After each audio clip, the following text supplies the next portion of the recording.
Bruce. What am I saying, Bruce? What's his name? He was on There's Something About Mary. Ben Stiller. Yeah. Where Ben Stiller's a junkie, like shooting heroin. It had a pretty good cast. It was So called, it's a drama?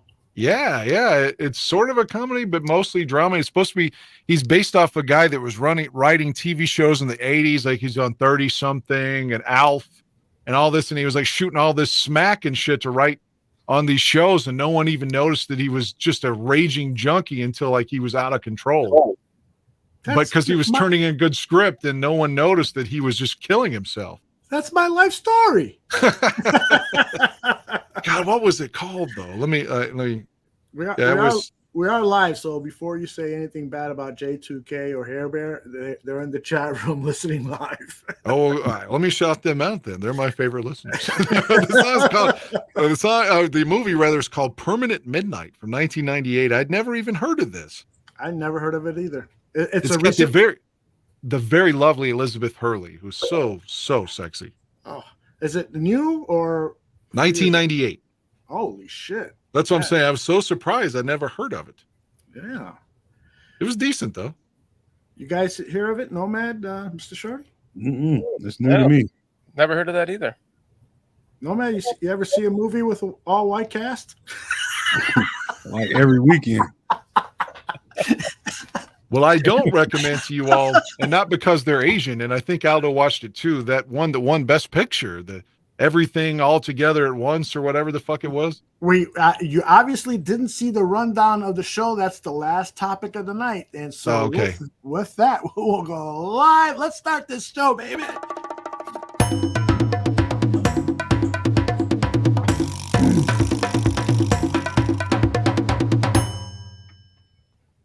What follows is strictly for adults. Put your children out of harm's way. You see, the following 5 gentlemen are clearly not PG. In fact, an R rating would stand for rude. Let's meet them now. He's originally from the land of Lincoln, Illinois. Then he moved to Georgia, and then he moved to Florida. How much farther south can this man go? Cuba? There's no doubt this man is lucky Ronald Reagan is not alive because he would be calling him a communist. But don't worry, he's no Castro comrade. He's the president of the Bears Country podcast. The lead host of their signature show. Now he's one of us. One of us! One of us! Aldo calls him the OD. Let's not call him a cocksucker. The other Dan. We don't know anything about him. I mean, we don't know shit about him. We don't know his real name. Is it Thaddeus? Is it Reginald? Is it Frank? I don't know. What's his address? Any of his friends? Does he even have any friends? Hey, we do know this. He's someone you better not fuck around with. He knows the Bears and the game of football. He's funny as fuck. He likes to fuck. And just like me, again, this is redundant, but he likes pussy. Nomad. This man was an extra on Oliver Stone's Natural Born Killers back in 1994. It is believed he has more body hair than any other mammal on the fucking planet. And some suspect he starred in gay porn back in the 1980s. But there's nothing wrong with that. Now he delivers the Bears' state of affairs. He handicaps games better than anyone except maybe Mike North, but they're both good. He loves the efficiency of bourbon. It's Tooch. It's Mr. John Santucci. You know this gentleman as the Podfather. He created the Barroom Network in 2014. But 2023 figures to be a big year in this man's life. Medicare, Social Security, and erectile dysfunction all at one time. Hey, quit calling him white. He's tired of that shit. He's Puerto Rican. He's Aldo Gandia. I've been saying for 3 years on the Barroom Network that I love the Chicago Bears more than I do masturbating. But now I don't really know if that's true. All right, I'm just fucking with you. Of course it's true, but it's been a bad season. I mean, except for Justin Fields running all over the place, right? I recently got dumped by a girl on Facebook. My ex-wife's getting remarried. But don't worry about me. I'm still getting lots of pussy. I'm Dan Aguirre. These 5 are here to talk about the Chicago Bears and bare their souls.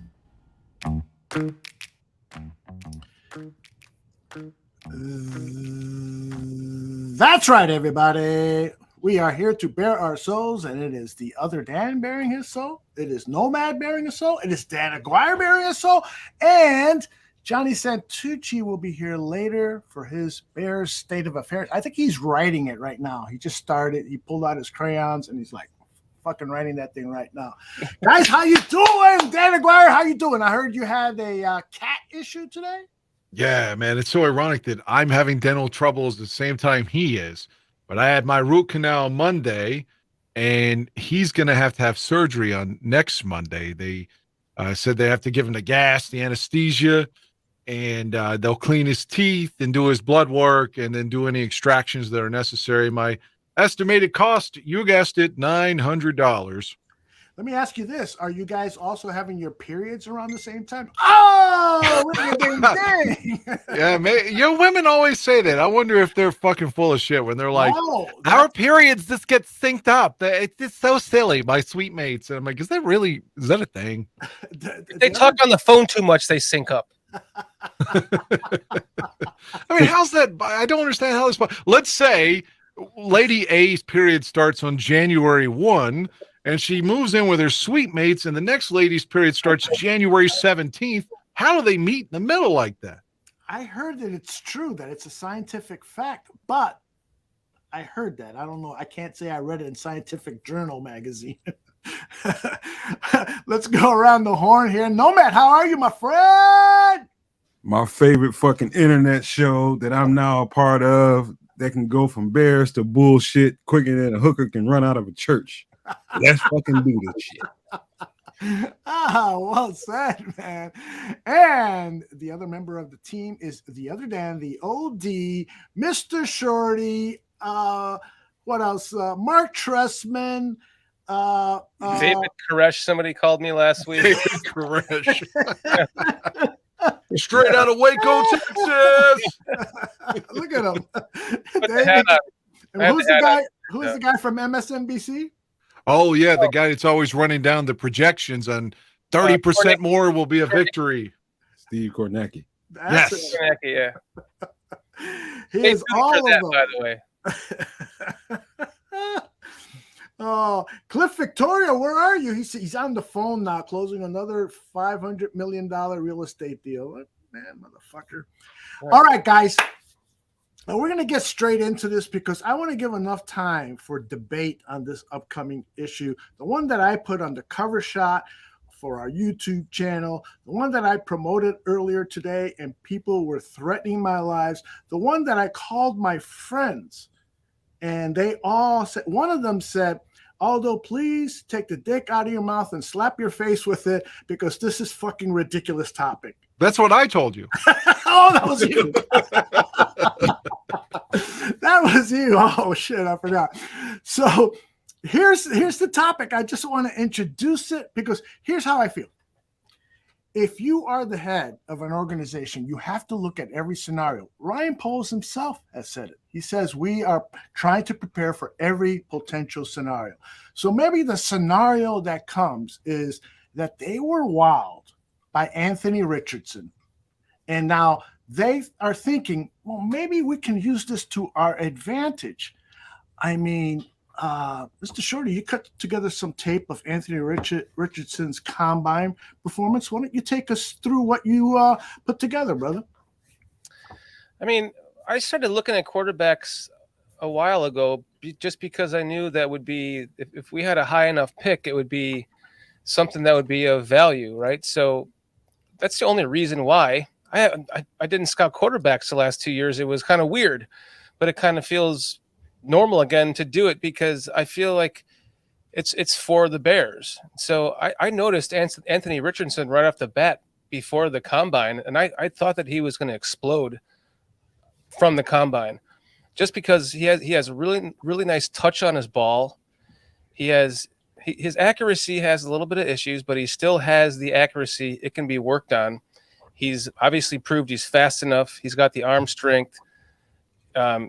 it just he has to put it all together. And I think that the intangibles that he has are fucking amazing. And I thought that he could rise up the board very quickly. And I think that he's going to, based on his combine, because wow. Did you see what Doreen just posted here on the chat? I saw multiple reports about Falcons moving up to number 1 for Richardson. Hey, play that tape that you got the other day, Dan, that tape of Richardson's combine. And Herbert makes a great point. The tape doesn't lie in terms of Richardson's college tape. You know, he had a completion percentage closer to 50% than 60%. That's worrisome. But this guy is such a raw talent. Go ahead and roll that tape, brother. Okay. Look at this guy. The production values from Mr. Shorty. 4.4 40. You know who ran a 4.51 40? Justin Fields. Vertical. Yeah. All of this, Richardson did better at the combine than Fields. And look at the flick of the wrist right there when he just released it right there. Yep. We can go back to that play right there. Look at that, the flick of the wrist. Aaron Rodgers like. Yeah, that's what I like to see in my quarterbacks. I wish I had a camera on Nomad's face right now. She's just like fucking. Side note, Najigba is fucking awesome. Let's just look at him again really quick. Look at that. Najigba, look at his route running right here. Look at that. Off the break. Boop. Yeah. Yep. You got fucking 3 linebackers coming at him on that short route, and then he takes off on them. And then this deep ball just. If you go back to watch him throw the ball on the deep ball. Now that's one thing. He could have thrown that. That just was with ease. Sweet ease. You know, a lot of times people was saying, Ohio State quarterbacks aren't any good in the pros. I was hearing that a lot when we got Justin. Mm-hmm. I mean, it's not like not that this is a real argument, but Florida quarterbacks aren't exactly lighting it up. I mean, we had Shane Matthews, who did okay and later went to jail. Rex Grossman led us to a Super Bowl, and I liked Rex. But if the argument was used against Fields that Ohio State quarterbacks aren't good in the pros, it's not like Tim Tebow was the quarterback of Florida. You know what I mean? So it's not like I'm not saying this guy's going to suck. But again, I'm the proponent of keeping Fields. Nomad, before I get into my spiel, which is I'm going to present a scenario that we should discuss. Like if the 4 of us are working over at Hallis Hall and they threw us all into a room and they said to us, come back out of that room with big ideas on how we can improve this team. So I'm going to present you with a big idea. But before we get there, Nomad, tell me what you think about Anthony Richardson. Oh, hell no. I want to see you get slayed first. I want to watch that. I want to watch that live. That's my friend, Nomad. Okay. Honestly, listen. I'm not a fan of the combine. I never have been. They're in shorts. No live bullets are flying. Mm-hmm. But when you turn on the tape and you watch Anthony Richardson, the first thing you will notice is his inaccuracies with throwing the ball. A lot of quarterbacks have that issue early in their careers, even in college, but the intangibles really jump out at you. His ability to be able to throw it. I mean, he's more accurate than he is not, to be honest with you. And his size and his speed and quick twitch ability. And I told you guys in the green room, and I'll say it again now. I did a guest spot for Dan Aguirre when he couldn't do the show. This was months ago. Mm-hmm. And I told you guys, the teams that need a quarterback and don't draft this guy are going to regret it years down the line, because he has the biggest ceiling or the highest ceiling of any quarterback in this draft. I don't give a shit how you feel about Bryce Young, how you feel about CJ Stroud. This dude is it. If you need a guy that can flip the field and give that ball, I mean, this dude is it. He's probably the next best thing to Justin Fields. And so Justin Fields, I think, is the future. This is the guy right behind him. I love what you just said, Nomad, because you're helping my case for us to at least consider what I am going to present to all of you, everyone in the chat, and the entire world that has access to this tremendous show called Bare Their Souls. All right, so you begin the NFL draft with trading the first overall pick. And this is just supposition here, but the best offer that comes through is from the Raiders. And here's what they're offering. They're offering the 2023 first round pick, number 7 overall. Stay with me, Dan Aguirre. The number 2023 second round pick, number 38 overall. The third round pick of this year's draft, number 70 overall, and the first round and second round picks of next year. So, okay, all right, we say yes to that. All those picks on the screen now belong to the Chicago Bears. And so we get down to the 4th pick. The Colts are about to make their draft pick. And I asked them, hey, are you interested in Justin Fields? I know we talked about this a couple of weeks ago, but if you're interested, let's talk. And they come back with this offer: 2023 first round pick, 4th overall. The second round pick this year, 36 overall. That's almost a first round pick. The 2024 first round pick, the 2024 second round pick, and Shaq Leonard, who knows your defense and can step in and play at a high level day one. Okay, let me think about this, guys. Let me think. Okay, well, so what does that look like from our draft board projection? Now, this really is not the Bears draft board projection. It is mine. So with that 4th pick that we acquire from the Colts, we pick Anthony Richardson because they got Justin Fields. That other first round pick, we pick our next right tackle for the next 15 years, Paris Johnson Jr. out of Ohio State. Then in the second round, we pick John Michael Schmitz, perhaps the best center in this draft. If he's not the best, then he's the second or third. Then we pick the 3 tech. That all-important 3 tech. So now you got Shaq Leonard playing that outside linebacker, and now you got that 3 tech. Those are the 2 top positions that the Bears coaches are always telling us. We got to have superstars at that position, where you potentially have them in Adebayor out of Northwestern. Outstanding 3 tech. He projects to be an outstanding 3 tech, and you got Shaq Leonard. Then in that other second round pick that you acquired, you got Keon White coming in from the outside and can play the inside too.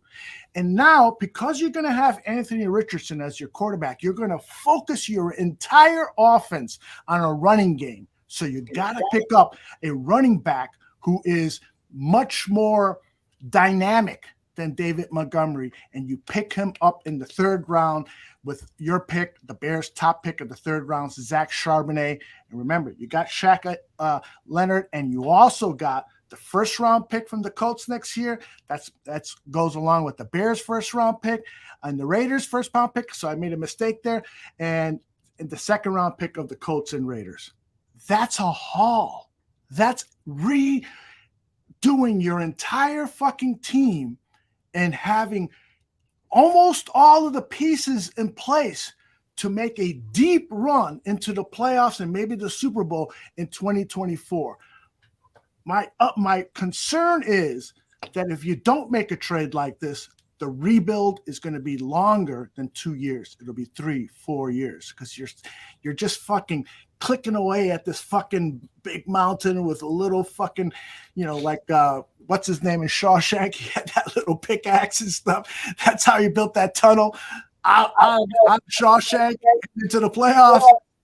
This gives us an opportunity to make it there faster. And I believe Richardson can do that almost, not quite as much, but almost as much as I believe Justin Fields can take us there if all things were equal. Aldo Gandia, please go ahead. Your IQ tests came back today, and the results are negative. I'm almost tempted to hold your ass down and let these fans beat the skin off your ass, because that's what they feel like doing. Look at this. 70% of the chat saying you are high as fuck, Aldo. Oh, I'm high, but not as fuck.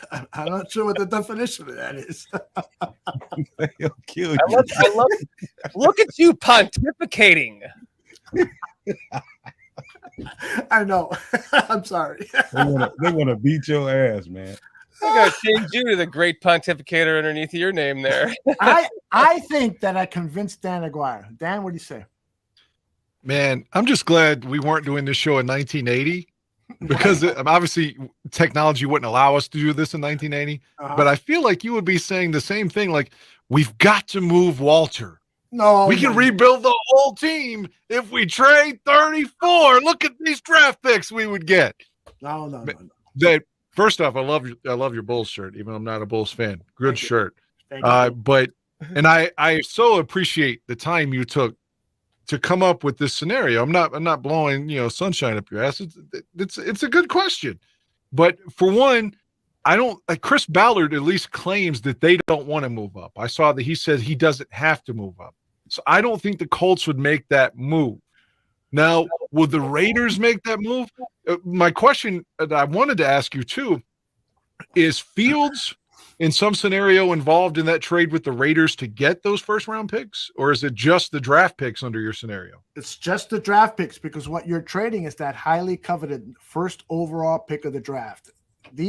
You're supposing that the Raiders have fallen in love with somebody in this draft, that they would move heaven and hell to acquire that person.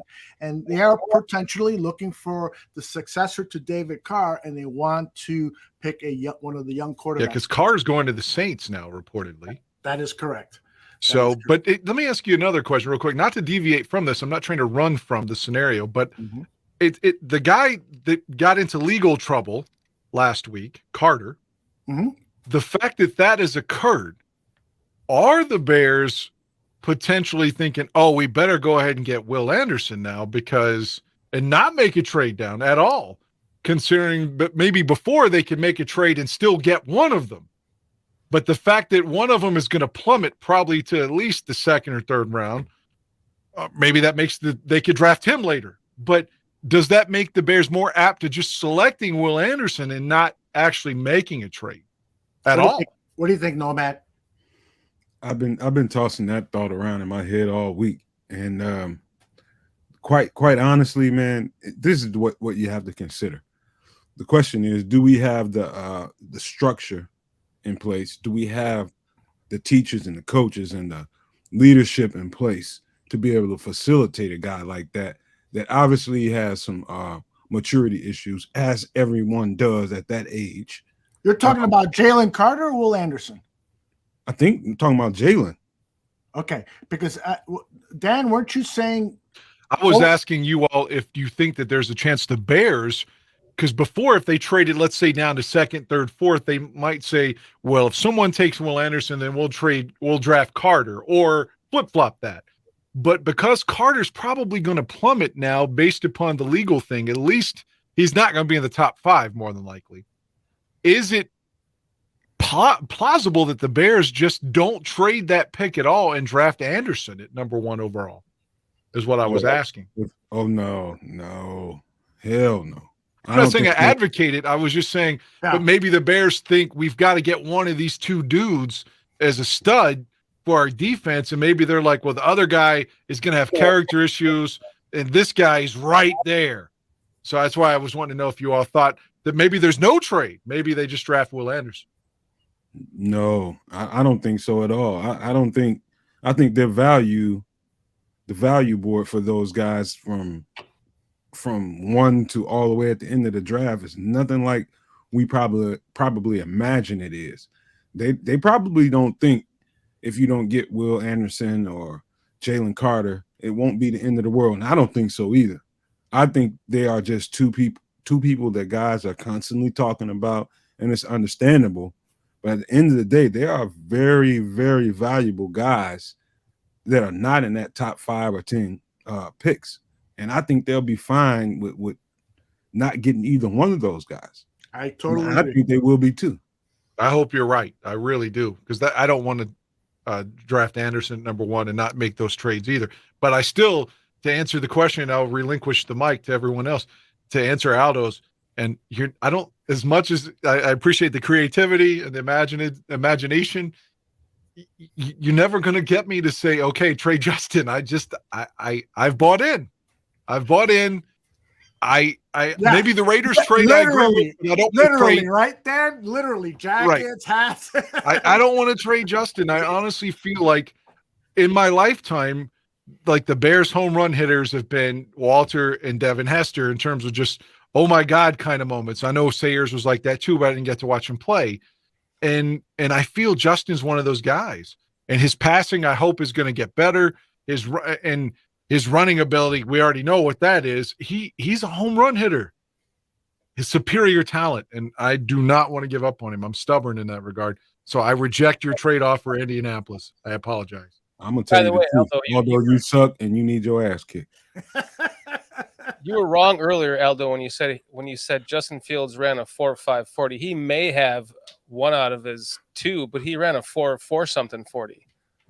At the combine, because the reason I said 4.51 is that this was on NFL Draft Buzz, and they had him at 4.51. There was no combine that he wasn't at the combine that year because of COVID. He did a pro day, right? And he ran like a 4.4 something.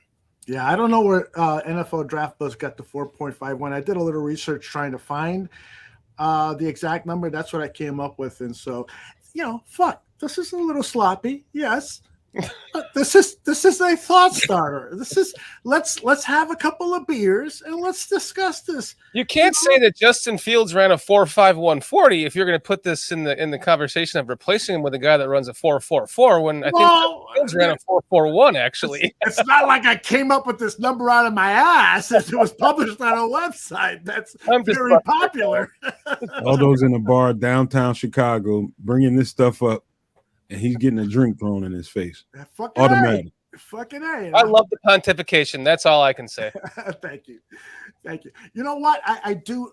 I worked for a number of Fortune 500 companies in my lifetime. And the more and more I think about it, the more and more I think NFL organizations, NFL teams run their organizations like a corporation does. And so they have a strategic development department, and they throw a couple of guys into a room, come up with fucking crazy scenarios. And if NFL teams don't do that, I really think that they should do that, because the only way you come up with these wild ideas is to have some wild thinking people come in. You need that diversity of thought. You need the guy who's going to work things by the numbers, but you need that guy that's thinking way fucking out here that can come up with crazy ideas and maybe solutions to accelerate the rebuild that we're under. Because what I am afraid of right now is that we're going to have a dome stadium in Arlington Heights before we see our next winning season. And I'm not saying that's because of Justin Fields.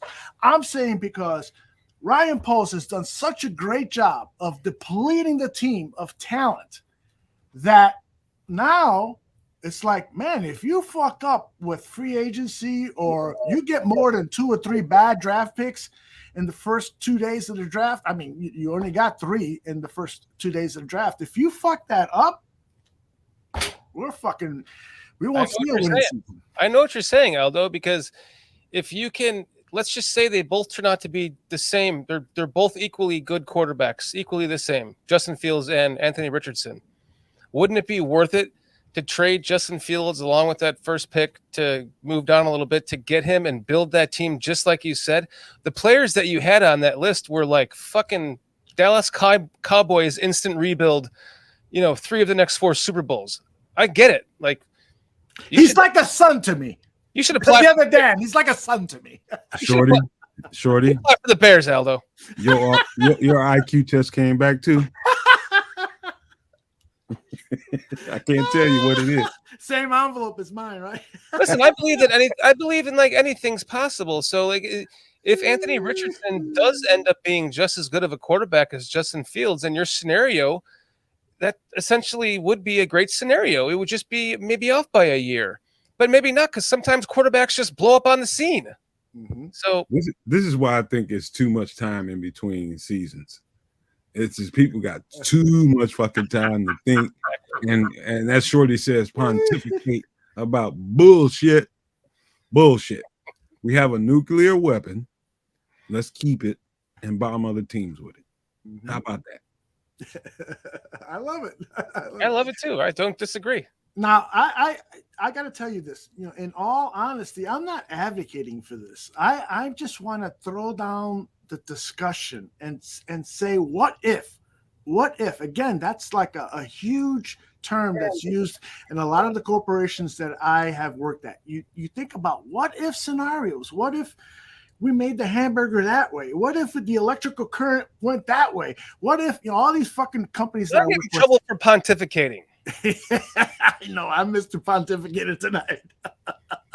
I've got a question for you, Aldo. Yes, please.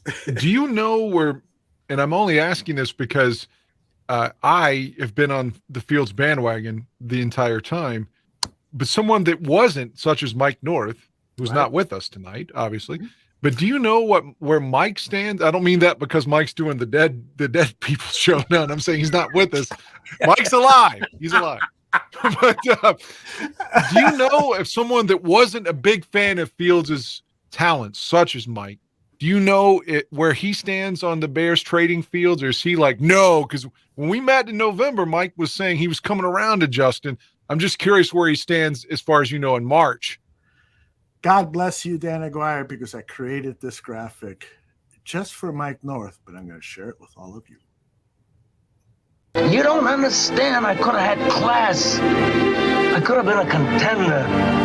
I could have been somebody instead of a bum. Mike has a love for Mitchell Trubisky that borders on homosexuality. Let's just put it that. He is not a fan of Justin Fields, primarily because he thought that Mitchell Trubisky was given a bum. And there might be some truth to that. Well, I agree with him on that, but I still think Justin's better, though. I agree with you on that. I think Justin right now sees the field better than Mitchell ever did, but Mitchell seems to play scared after he gets, like, when he got hit by Harrison Smith, it seemed to change his entire demeanor. And I don't even mean for the rest of that season. Like, I don't know if he's ever been the same. Like, because he was running, but when he got hit, man, it just seemed to take the run out of his entire game. Fields gets hit all the time and gets right the fuck up and goes for 60 and scores on your ass right after that. I agree. Trubisky in the 2-minute drill was golden, though. He had a lot of comeback drives that never happened. He was good he ran the 2-minute drill really well. It's about the best thing he did. I will say this, and I will live by this.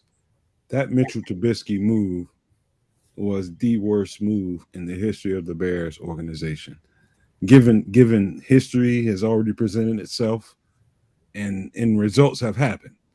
That was the worst move in the history of the Chicago Bears organization. How they got to that place where they decided, where Ryan Pace decided that he was gonna, just overthrow everybody and grab this guy. That was such malpractice. To this day, I'm still trying to reel in family members to return to the Bears fandom. That shit really irritated a lot of fucking people, and it still irritates me. Yeah. Well, we all know my reaction to it afterwards. This was me, man. I was not a happy camper. This was my reaction to the Mitchell Trubisky pick. I did 1. I did 2. Oh my God. I did 3. I did 4. I did 5. I did 6. I did 7 shots, and then I did a show blasting that fucking pick. Look at that dark hair on Aldo Gandia. Yeah, I wish I had some of that hair now. One thing I've never heard. Go ahead. No, man. No. I just want to ask you a question, Dan Aguirre. One thing I've never heard is what do you think Ryan Pace's way of thinking was by doing that? What do you think that was? What do you think that was all about? At the time, the Bears released a video on the ChicagoBears.com website with Ryan Pace, and it was at the moment that he called Mitchell, and even John Fox, who I felt so bad for, was there on the phone with him because he didn't even know that's who they were drafting, which is sacrilege, as Aldo and I have talked about. They justified it on the Bears social media, and I don't even know if this is true, but they claimed that the GM, Mr. Pace, claimed at the time that every scout in the organization agreed unequivocally that Mitch was the best quarterback in the draft. He said, when you've got all your scouts and your GM and your coach all in line, and that's who they all want, that's who you take. And then you think at the time, it's ironically, he threw Fox in there, and Fox didn't even know who they were drafting. So how can you say that's who he wanted to when he didn't even know? I will say this, though. I think even worse of a trade than the Mitch thing was trading a number 1 draft pick in 1997 for Rick Meyer. I think that was the worst trade the Bears made. Mm-hmm. Oh, no point. Well, and I think Nomad, to add to your question, something to think about is I think Ryan Pace met with Mitchell Trubisky. You know, it was documented. I think when the Sun-Times at the time, Chicago Sun-Times, Adam Johns, you know, he had these secret meetings with Trubisky at bars in the North Carolina area, took him out to dinner, had a couple of beers, talked to him. I think he fell in love with Mitchell, the person, not only how he presented himself, but the fact that he drove an old car, you know, the fact that he was kind of a little bit of an aw shucks guy, the fact that he was just kept expressing, you know, I want to learn, I want to be the best, and so forth. And I think that is why he picked, as opposed to really looking at the tape and seeing this guy throws his left foot, because the tape said it. At North Carolina, this guy throws his left foot way left of the target. The target is over here, and he's got his left foot pointing that way. I mean, that was plain and simple. Lauren Cox worked at Pro Football Focus, and when Trubisky was hired, he sent us to tape and said, "Hey, keep it short." And so I looked through all these highlights. I was like, "Holy shit! This guy's accuracy is going to be a major issue in the NFL," and that's what it was. I think this was more out of emotion than out of thinking. And I hate to brag, but I'm going to brag tonight because I'm Mr. Pontificator tonight. Trubisky had Pace at McMahon. Yes. I just want to say Mahomes was my guy that year. And I got documented proof. Okay, I'm sorry. Yeah. Aren't you all glad that we didn't draft Watson now? What was that, Dan? I said, aren't you glad we didn't draft Watson now, given all the sexual problems, suspension, and all that? Hell no. We'd have had 2 championships by now. But you think so? With that defense and the way he was playing in Houston, you got to think about how he was playing and his numbers and just his overall game with a really bad team. This was a really well put together team overall. They spent way too much money on some of these guys, but it was put together, and there was a 2-year window where there could have been championships. I definitely think if we had a grab Watson, we'd have 2 rings by now. Go back to what you said earlier, Aldo, about if would that all that shit have come out if there wasn't like some shit going on with the league, right? Because you could probably find shit on anybody if you wanted to, right? Mm-hmm. So who knows if he was a Chicago Bear, maybe it would never have come out, or maybe not even have happened as much. Because were we talking about that on the air? I don't know. We were on the air when I mentioned that whole the NFL is the mafia. No, earlier tonight, you were talking about is the NFL when you mentioned would the Watson thing have happened if it wasn't for I'm wondering. It is true that Watson was at odds with the Texans owner at the time that all those stories were coming out. Right. So it's like they can there's some truth to that. Yeah. It almost feels like Watson felt like he was in purgatory with that team, especially when after they got rid of I think it was I don't know who went first, DeAndre Hopkins. I think they traded him and maybe one other player. I can't remember who it is, but they started to get rid of some of his help, and he started feeling like he was in purgatory. And you can see that he reacted to it, and he started speaking out like, "Man, what the fuck am I doing here? What is this, man?"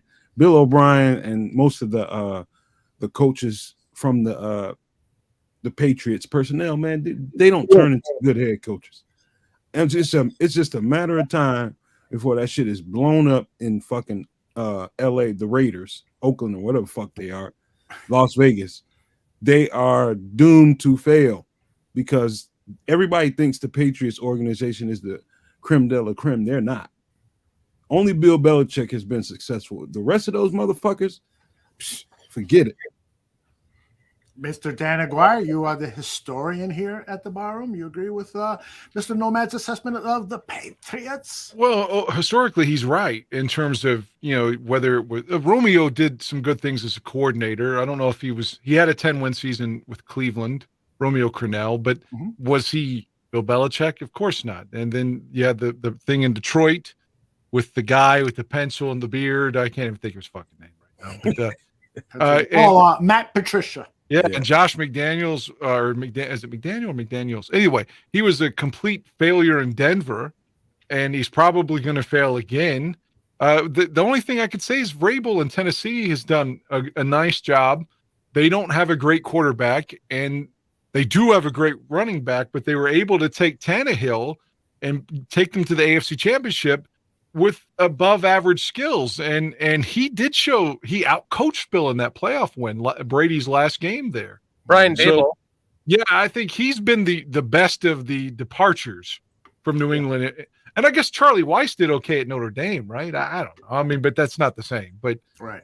So, yeah, I agree with the premise that most of the Patriots guys have turned out to be immensely disappointing when they go elsewhere. Did I have that name right? Who's the current Minnesota Vikings defensive coordinator?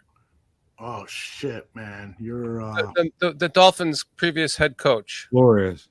Brian Flores. Thank you. I said Brian Dable.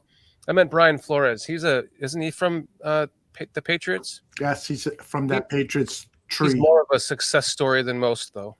I will side with Dan Aguirre on that. I do believe Vrabel is the exception to history and I think that's because Vrabel is a former player and he relates better to the players.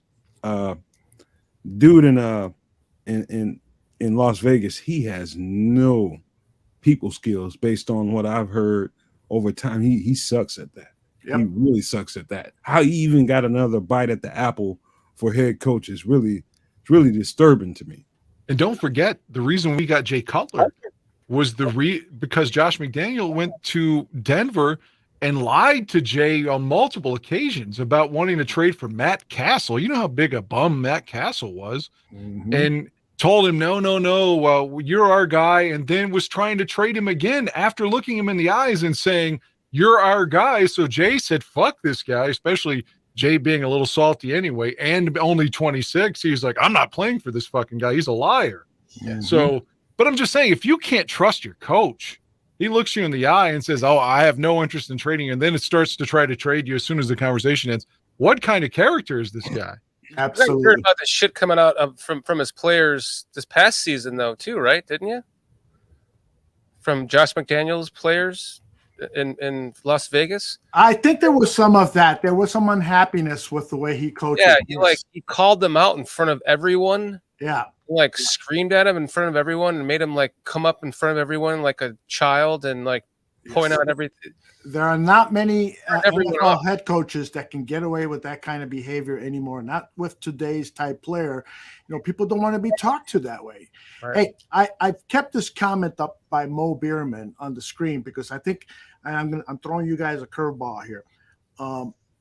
Lamar Jackson today, he got the non-exclusive free agency tag. The Ravens and Jackson just could not reach an agreement. And so the Ravens said, okay, let's let the market dictate how much you got. So now any team can negotiate a contract with you. And so we'll see if he's going to get a huge offer from the Jets or some other quarterback hungry team. Aren't the Jets going after Rodgers? Well, they could be, but they could change their minds and go to Lamar Jackson, Panthers, there's all sorts of rumors going on. Who knows what's going on? So the question then is that I want to introduce to you guys is Watson will never be in the playoffs with that contract, says Mo Bierman. There is this tendency now of paying quarterbacks like almost 25% of the salary cap. And you look at, we were just talking about the Patriots. That's why this thought popped into my head. What Tom Brady did as quarterback of the Patriots. Taking less, exactly, Dan. That really helped to win all those Super Bowls because they didn't have money to have with some other players. And so I think NFL teams need to kind of put a stop. The ones that are interested in winning need to put a stop to these salaries for quarterbacks being so outlandish. Well, how did Mahomes get that big deal and it hasn't impacted them at all? He signed like the richest contract in the history of the league not too long ago. Can I tell you how, Dan? It started with like, was it Kirk Cousins or Jimmy Garoppolo? Mm-hmm. That was really the at that point, Rodgers was paid the most money, and he deserved it. But then Kirk Cousins comes along and gets like $30 million a year, and then Jimmy Garoppolo comes along and gets like $35 million. I think it was opposite of that, and then Rodgers had to have his contract up to $40 million a year because he's the diva quarterback of the league, and so on and so forth. And now you have Mahomes tagged as the next GOAT. Well, he deserves his money. Don't get me wrong. Especially after winning a second championship. But $500 million contract. I'm just saying I don't understand all the ins and outs of the salary cap. I don't know how Mahomes' deal hasn't adversely affected Kansas City's salary cap so far is what I'm saying. Because they just traded Tyreek Hill for a bunch of first-round picks. They're going to rebuild that team with that while they still have Mahomes. Yeah, what they're doing, Dan, is they use a player for a couple of years. They draft well, first of all. And then when the guy's salary starts to get high, they shed him. Now Orlando Brown, their left tackle, who is perhaps in the top 3, wouldn't you say, Nomad, offensive left tackles in the league. They're not going to be able to re-sign him because of the cap situation. Did they franchise him? No, I don't think that they have the money because the left offensive tackle franchise fee for this season is like the 3rd highest. I think we're talking about 18 million, and they need to free up more than that. And I'm not saying that with any certitude, but that's what I sort of remember from some of the stuff that I'm reading. The bad things I've read so far is that Barkley and Josh Jacobs will be franchised. If that's the case, do you all want to just bring back David Montgomery then? Yeah, both. It looks like Barkley and Jacobs are definitely going to be. Frankly, I think we saw our number 1 running back in Sunday's combine. I really, really do believe that it's going to be Zach Charbonnet or one of those running backs that you can draft early in day 3. I think that's going to be the number 1 running back in this Chicago Bears team, based on what I perceive Ryan Poles is doing with this team. How he wants to build it with a lot of young players, not signing any veterans who could potentially get hurt and stuff, just having a fresh, brand new team all growing together. I think the running back of this team was practicing out at the combine Sunday. What do you guys think? Before we go there, can I tackle Mo Beerman's statement head on? Sure. Because he said that he pretty much said that they're going to have a hard time winning anything with his with that contract that Deshaun Watson has. And to a certain extent, I agree. I also think that because of that contract and what they have to pay him, and I believe that he said that he would be willing to slightly restructure his deal a little bit so they can keep some guys. I think some pieces are going to come loose. They had about a 2 or 3 year window to win a championship with the way that team was built.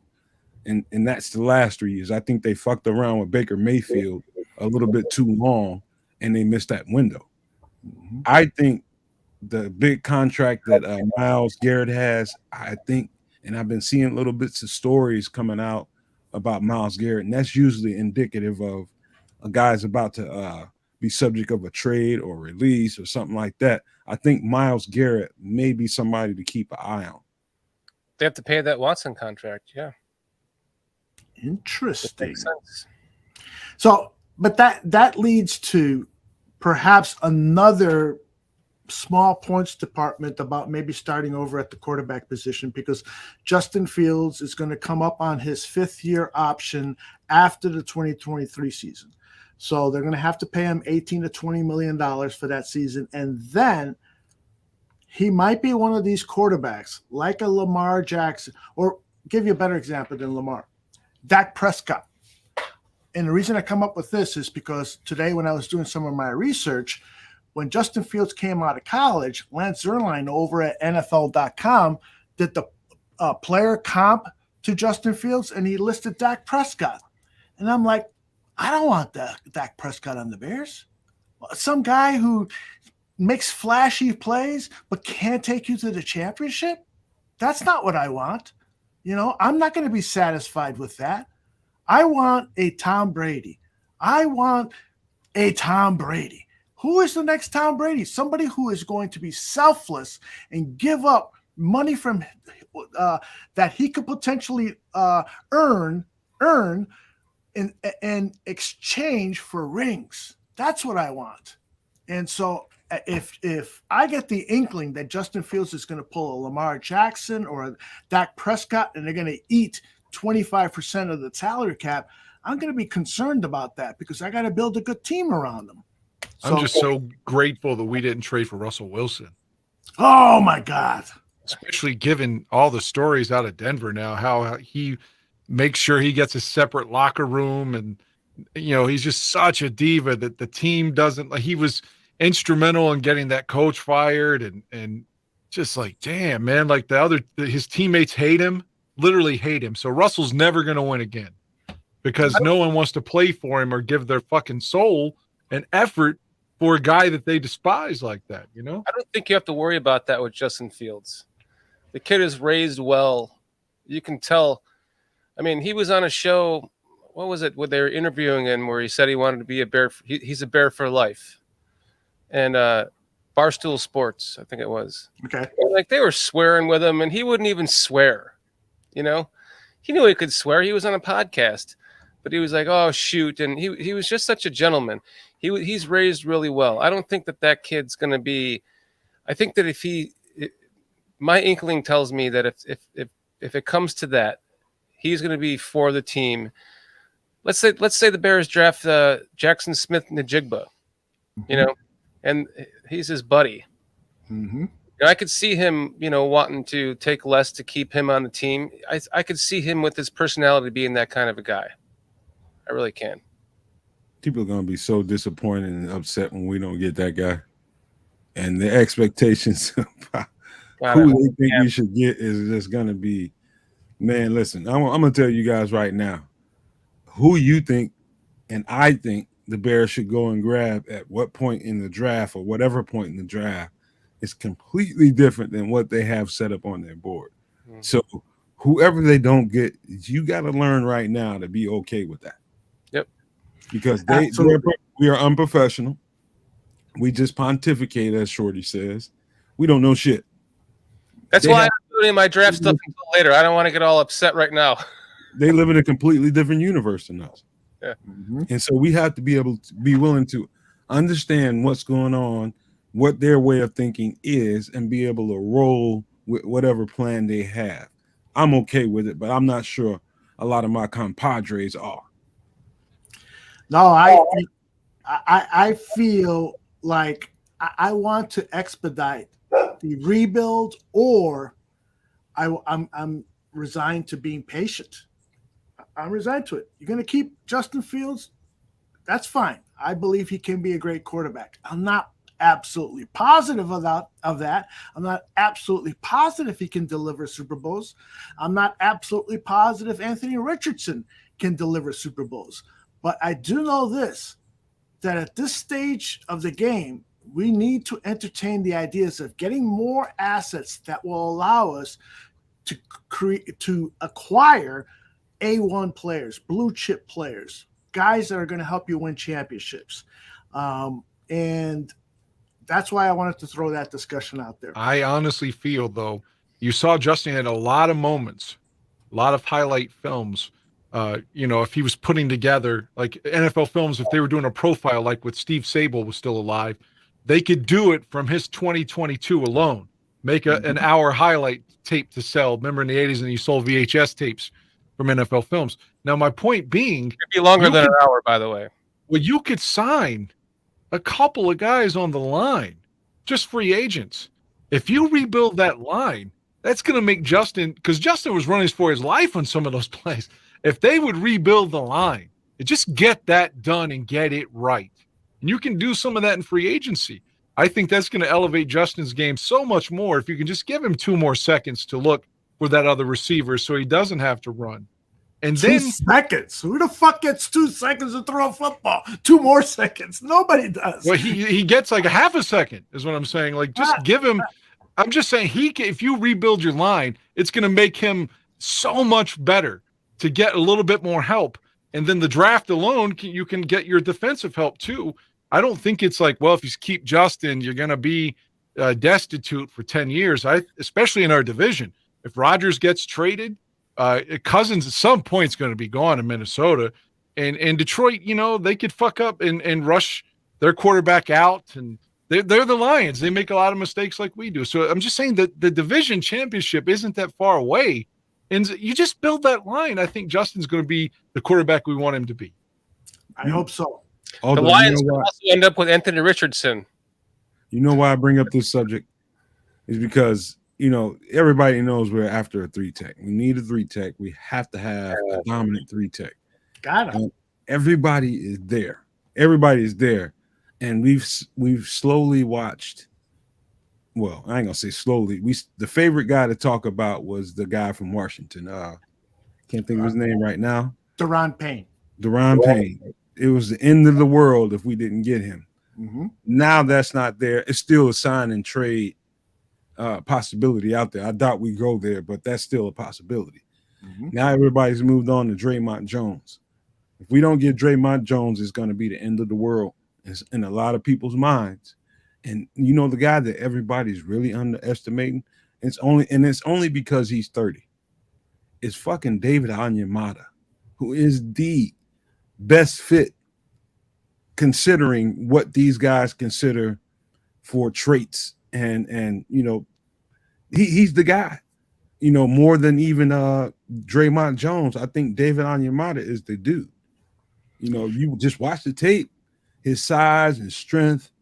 That's the thing about Draymond Jones is, he's a really good penetrator, but he doesn't have the size and the strength to really hold up in a 4-3 defense. Mm-hmm. He's really good and he's really quick, and him and David Onyemata have similar fucking history. They both have about 5 or 6 sacks a year. Same thing. No, man, let me ask you this. Stronger. Let me interrupt and ask you this. So besides that 3-tech, what's the other next important position the Bears need to get? I think right tackle. Okay. Because I got a solution for you. Trade Justin Fields. Trade Justin Fields. So you got Paris Johnson and you got Adetomiwa Adebawore at the 3-tech. Plus, on top of that, you got a center that's going to be a Pro Bowler. You got Keon White, a defensive lineman that can rush the passer, and you got a running back who'll get you. I got to let y'all tussle while I go piss. That's called victory right there. It's called he's not having that conversation.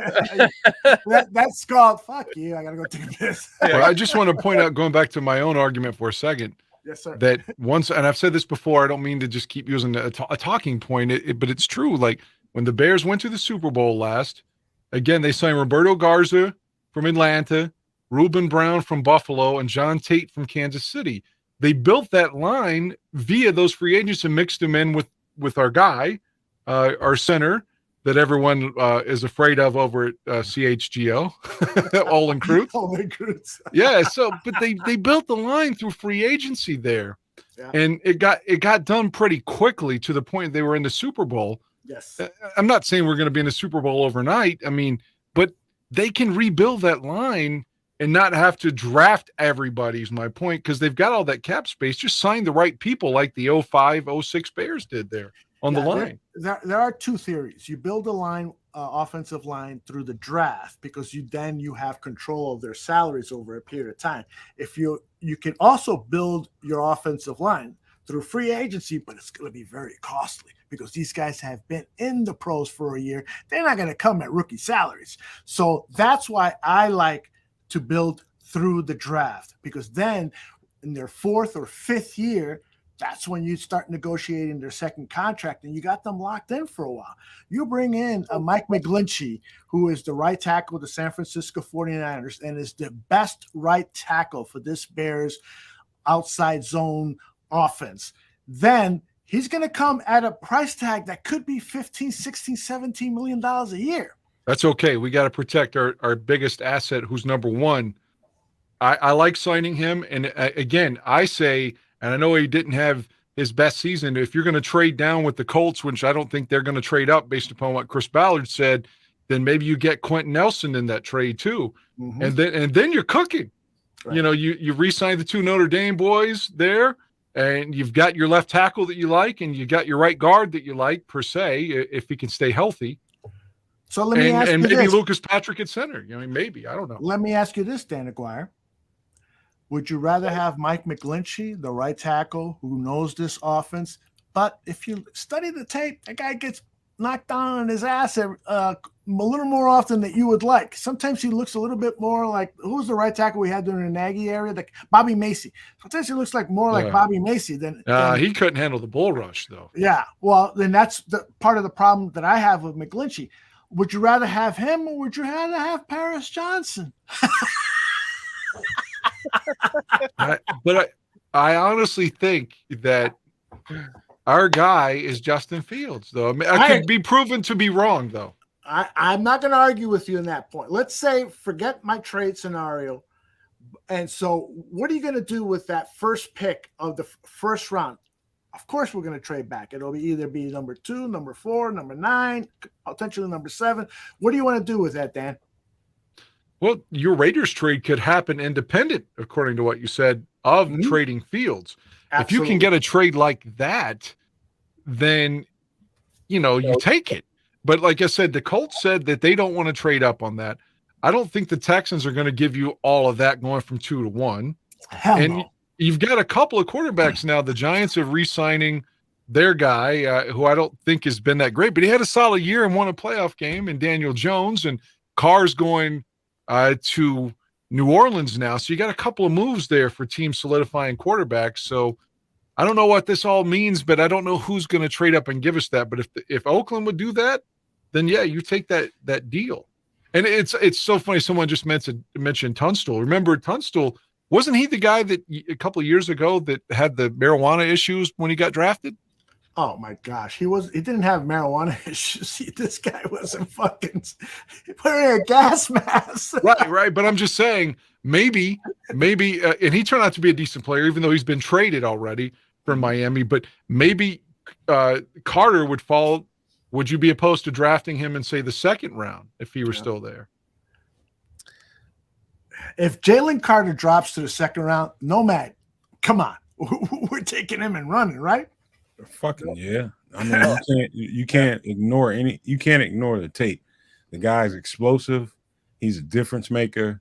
And if you have the structure on your team to be able to facilitate a guy like that and a plan to be able to keep him under wraps until he matures, you have yourself a stud. If you can get your hands on him and not draft too high for him right at this point, he does have maturity issues, obviously. But as a person that lived in Atlanta for a good while, and I'm familiar with what goes on in Athens, they have a bad fucking culture in Athens. Those dudes get away with a lot of shit. They've got guys constantly cleaning up behind these guys. And the only problem I have with the Jalen Carter signing is he too accustomed to that? Is he too accustomed to it? That's a great fucking point, Nomad. You know, because we heard at the combine, who was it they interviewed from Georgia? The guy that ran like a 4.-03. And he started recruiting. He's being interviewed by Stacey Dales. He says, come on over to Georgia. We got a state-of-the-art weight room. We got this, we got that. We got a restaurant in our locker room called Bones. We got this, we got that. And I'm thinking to myself, holy shit. Yeah, they take care of these players down there. Big time. It's worse than you think, man. Anytime, if you look at a map, Atlanta is not really very close to Athens, man. And when that stuff is coming out in the streets in Atlanta about how the culture is in Georgia, I mean in Athens, dude, it's not good. If you look around at, you know, players that have had issues off the field, it's a lot going on there. And so to me, Jalen Carter is indicative of the culture there. And so in order to grab a guy like that, You have to have a structure in place to be able to facilitate him. You have to have a plan if you're going to draft him. He's got to calm down and understand that this is different. You're not in college anymore. People are not going to be cleaning up behind your motherfucking ass. And you're going to have to understand that you're your own man now. And the decisions that you make will determine what kind of player you will become. J2K says, I'm officially in the crowd of taking Carter off my draft board. I think that professionalism is the key factor in success. And this is coming from someone who wanted Pickens with all the rumors about him. I want to ask you, Mr. Shorty, because I went through this in my head. And now I don't want to be one of those guys that rushes to judgment. All of the information has to come in. But after my investigators and legal departments do their investigation, if we find out that he was racing alongside of this other car, saw the car crash, and then he raced off, I'm not drafting him in any round, because what he did running away from a potential life-saving situation, maybe, calling. Now, again, I'm just speculating here, but I want to know from you, Mr. Shorty, do you still maybe consider drafting him if he indeed ran away from a situation that he could have at least called for an ambulance right away? You're asking me as George McCaskey. Yes. You're asking me as Virginia McCaskey. Mm-hmm. And the answer to that is fuck no. They steer away from players like that. There's a certain standard that you have to meet character-wise to even become a Bear. And they try to vet that out of their players as best as they can. Every once in a while, one of them falls through the cracks. But for the most part, I think that they're probably the most diligent team in the league at doing that, at keeping their players out of the spotlight, at getting the right character in the building. So they are definitely steering clear of Jalen Carter. I'll tell you that much. As much as I know as a Bears fan, this tattoo on my arm. Is that a Confederate flag? Jersey under my arm. That jersey under my arm says no. They're not. Can I speak to that from a football standpoint? Please do. The thing that we're looking for, from the Bears are looking for, especially at that position, absolute violence. You need absolute violence from that position. I agree. agree. And he fits that to a T. Absolutely. The thing about that player is you don't want to shank him for being young. He's young and he does stupid shit. And that situation, the way I've heard it, is there was somebody in the car with him that told him, "Hey, JC, you get out of here. Jalen Carter, get out. Get the fuck away from this scene." And when you're young, you fuck up, you flee. You fuck up and you want to run. I don't want to get in trouble either. And that's natural.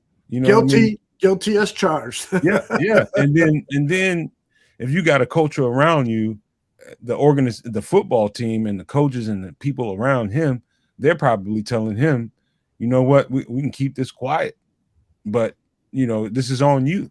You know what I mean? If it comes up later, this is on you. Don't put it back on us.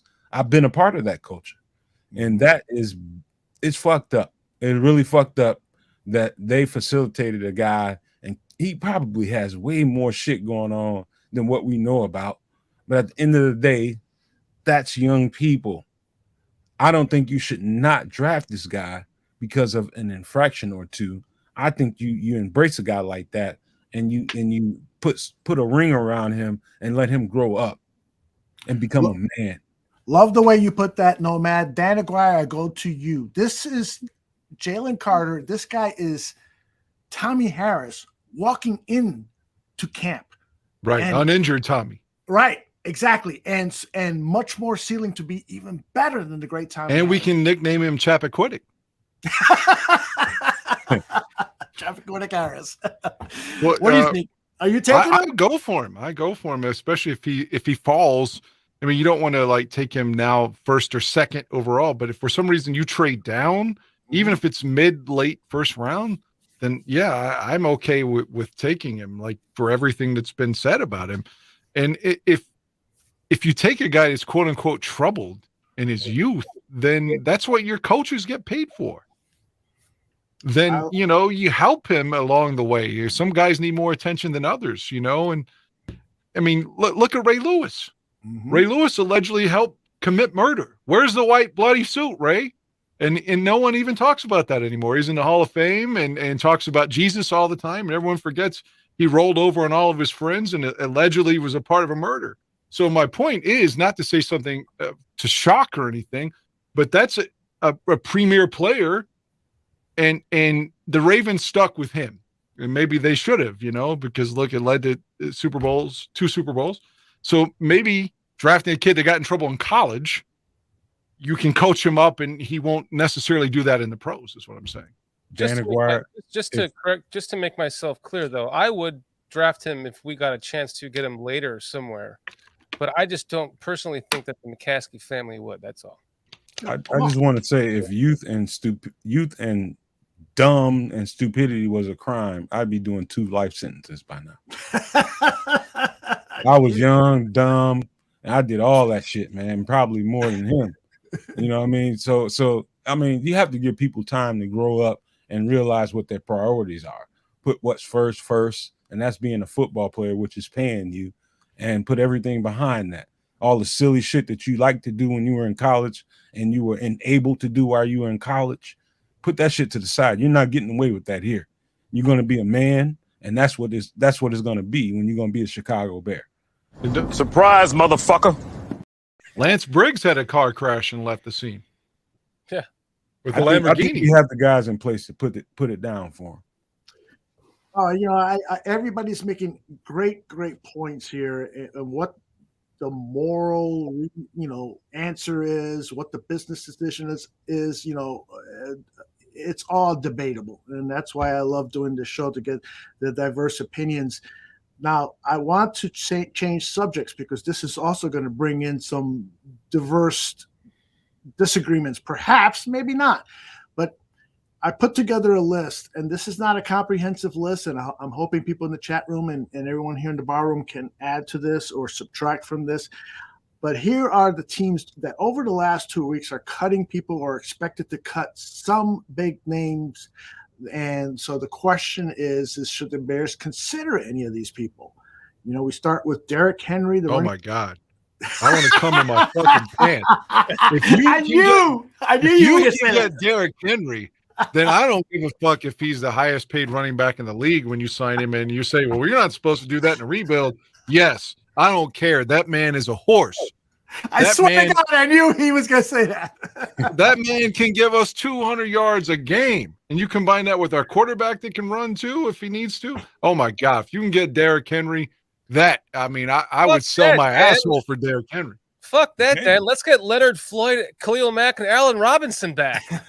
I don't want Allen Robinson back. I can tell you that. Leonard Floyd, I feel like coaching let him down, with the Bears. I'm with you.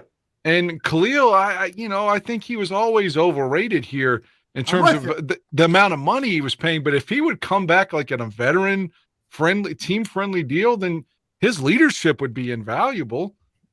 But yeah, to me, Derrick Henry, if you can get Derrick Henry, or even Fournette, man, I wanted Fournette when Jacksonville cut him. He's a tough guy in terms of, but Derrick Henry's in another stratosphere, in my opinion. That's who we go after.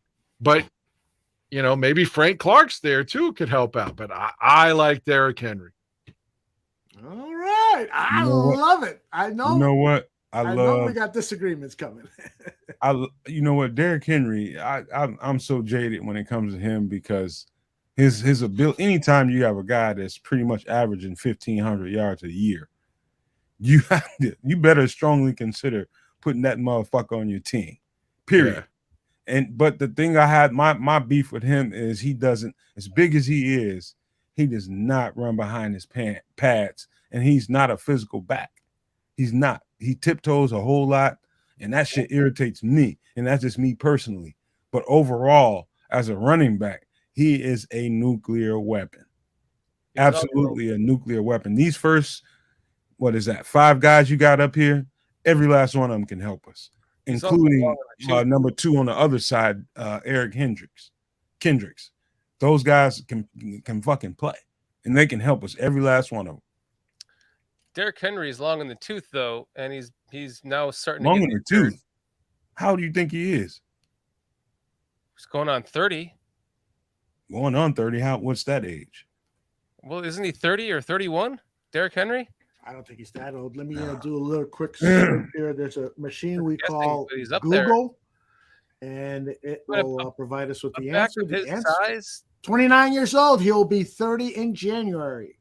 Thank you. 2-year contract, and let's roll, baby. Let's see. Let me point out. That's when in you Bears stop history. paying running backs, though. You don't want a running back who was now injured in his last season going on 30. You don't want to pay that guy. Well, let me point out that if you look up on Google, it'll say that Walter was 31 when we won the Super Bowl, but we know from Jeff Perlman's book he was actually 32, and he was still dominant in 85 at 32. Now, I know Walter is Walter, but still, what I'm saying is if you could sign Derrick Henry, and even if he just matched that at 29, 30, 31, 32, that's a 4-year deal. Hey, I mean, go. So I'm saying everyone's not Walter, but I'm just saying if he could perform to just 32, then he's worth your 4-year contract. If it's about improving our roster, every last one of these first 5, Eric Kendricks can help us. Maybe even Frank Clark. He's a little bit older, but he can also help us. But if it's about improving the roster, getting these guys at a price that you can afford, every last one of these motherfuckers can help us. Except Allen Robinson. Oh, he can help too, man. There's nothing about Allen Robinson that's different than when we had him. No, Allen Robinson actually played well for us. Leonard Floyd would come back and be Leonard Floyd again. Do you all not remember the game against Detroit a few years ago where they came back and beat us because Allen Robinson ran out of bounds instead of getting the first down on 4th down? I tried to forget that, but thank you. And what did he do with the Rams? I kept hearing in the offseason, he's going to ball out with the Rams. He didn't do shit with the Rams. 300 yards. He took off his last year with the Bears. I mean, look, he may be a great guy with charity and stuff. I don't want to besmirch his character or anything, but I think he's done. I don't think so. I think every last one of these guys can help us. Besides Taylor Lewan, Michael Brockers, and that's about it. The rest of these guys can help us. I mean, we're strictly talking about improving the roster. The talent on this page here that we're looking at, there is no doubting that all of these guys can help us. You know what I feel like I'm looking at here? I feel like I'm looking at the free agent signings for the Chiefs. Because that's what a team that's like loaded, ready to go to the Super Bowl does. Yeah. They'll go after like an Allen Robinson, maybe a Khalil Mack. They could even go after a Derrick Henry or a Leonard Fournette. They got that tailback at number 1. He's a fucking beast. Yeah. Kansas City's already got their running back, I think, in my opinion. Like I said, the guy that's number 1. Johnny Pacheco. That fucking guy. He's incredible. So I don't think they would go after Henry myself.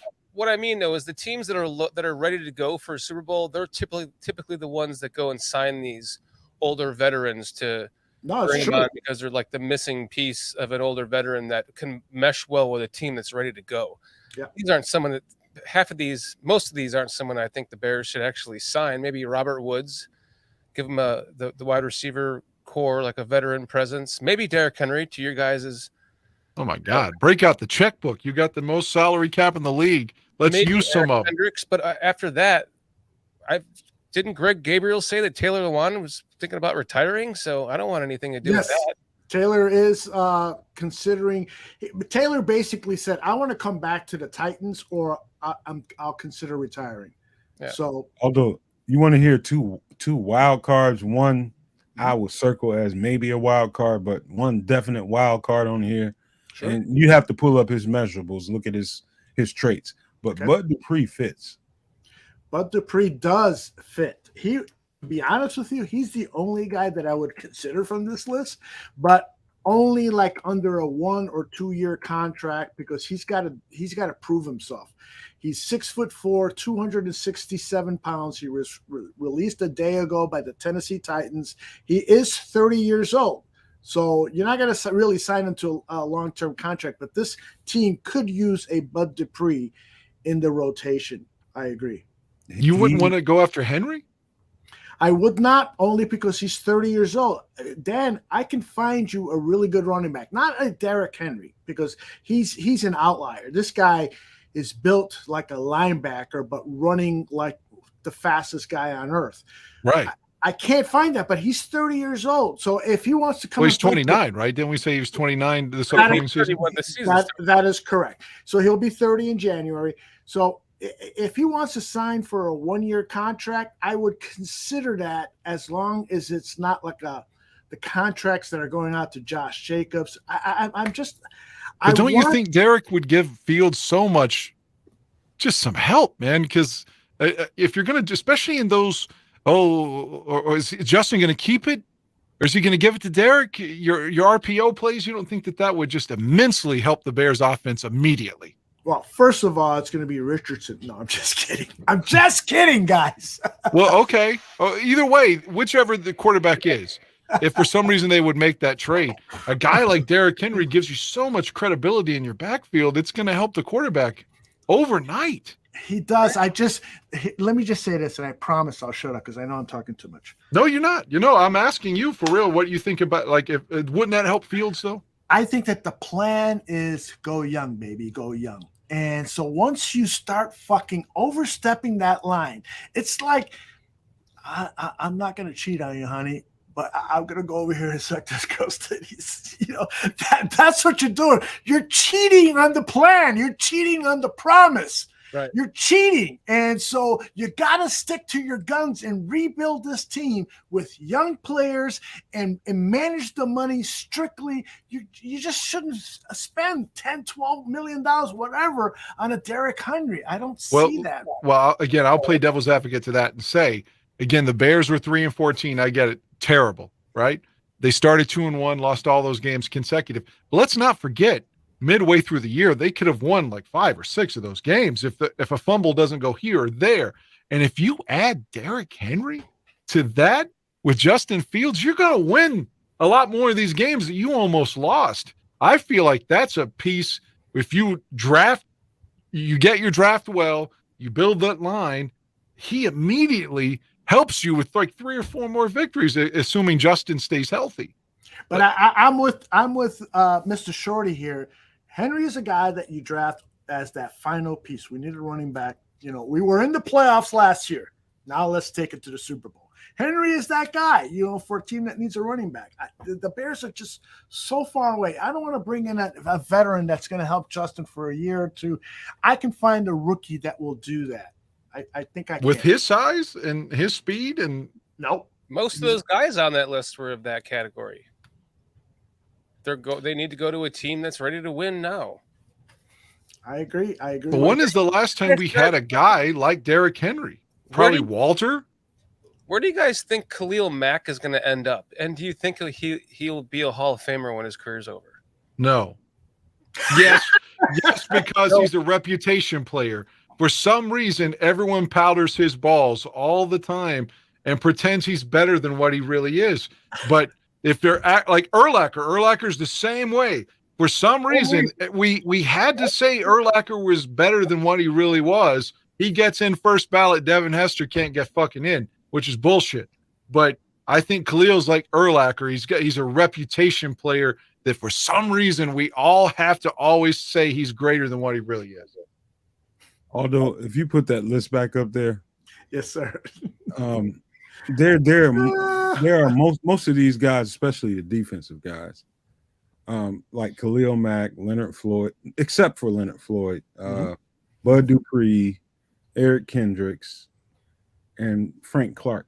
These are all pitch count guys that you don't want to put out there for 3 downs every series. You put them out there for special situations, and you manage their pitch count. Basically, is what they are at this point. Khalil Mack, the motherfucker could definitely help us. Come on now. He's Khalil Mack. Leonard Floyd and Khalil Mack and Bud Dupree are really prototypical 3-4 guys that usually don't have their hands in the dirt. That's the issue most people would run into when discussing those 3 guys. But can they put their hands in the dirt and get after a quarterback? I believe so. I definitely believe so. And for those guys, it's about how much you sign them, how many years you sign them for, and how much you're paying them. I think they can definitely fit in rotational situations. I think Khalil Mack's been through too many injuries, and he's too old now to start playing on the defensive line, in my opinion. But that's what he played at with the Chargers. He was a 4-3 3-point stance defensive end. So he can, you know. I thought didn't he run? They ran the Vic Fangio defense, didn't they? The 3-4. The Chargers. They don't have their hands in the dirt in the 3-4 typically. Oh, I'm wrong, Mr. Shorty. Yeah. You're right. But he only played in the 4-3 with the Raiders for like 1 year. I think he's too old and injury riddled now to like put him on the line. Mm-hmm. I don't think I don't think he needs to go to another 3-4 defensive team that's ready to win now. Guys, go ahead, please.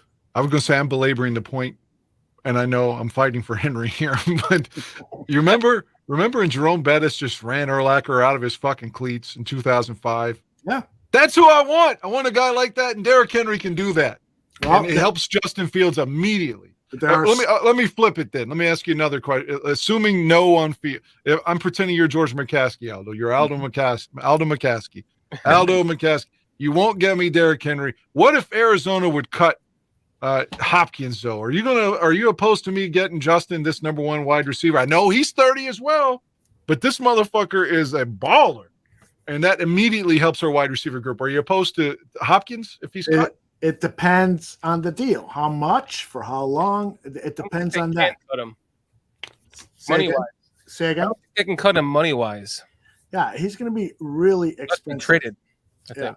He's going to be expensive. I don't think you go there. I think the reason Ryan Poles made the trade for Chase Claypool is because he saw the market for wide receivers. He got sticker shock, and he said, I'd rather trade a high second-round pick for a receiver who could be on the cusp of greatness and won't be a free agent until 2024. I'd rather make that move. I don't think he has his mindset on DeAndre Hopkins at all. At all. Well, Aldo, this is why I say all the time, I can sit here and guesstimate what I think the Bears might do, or I can sit here and I can listen to the words that they say, even the little things that they say. Darius Mack. and really read into it. They're looking for guys that can move the needle. Can DeAndre Hopkins move the needle? If you can sit here and tell me that DeAndre Hopkins can't move the needle, then I'm listening to you. But right now, I believe if there's a deal in place that doesn't give Chicago doesn't have to give away too much, 3rd or 4th round pick, I'm with that. DeAndre Hopkins can move the needle in my estimation quickly. I'll tell you this, Nomad, and I mean this from the bottom of my heart, that the only way DeAndre Hopkins can move the needle for us to become a Super Bowl contender is if we make this trade for Anthony Richardson. Okay. I'm gonna hold you down while they beat your ass. All right. Hey, we got somebody very special. Somebody who I had a talk with on the phone today. And when we hung up, he said, I love you, Aldo. And I said, you know what, Johnny Santucci, I love you too. And I want you to bring it tonight on the Bears State of Affairs. I'm going to roll the open, John Santucci. So please wake up. And when the open is over, there's going to be a close-up of your face on the screen, and then you start. Don't forget, unmute yourself. Hey, one more question before you hit the open. Since Ladarius Mack was referenced, who would you rather have in the history of the Bears, Ladarius Mack or Casey Urlacher? Oh, that is a no doubt Ladarius Mack. Ladarius Mack. Yeah. I think Casey Urlacher went to prison at one point. Yes, he is out there with Schillinger in Oz for the KKK. Sam Hurd got out, though, after 10 years. All right. We should re-sign Sam. No, I'm just kidding.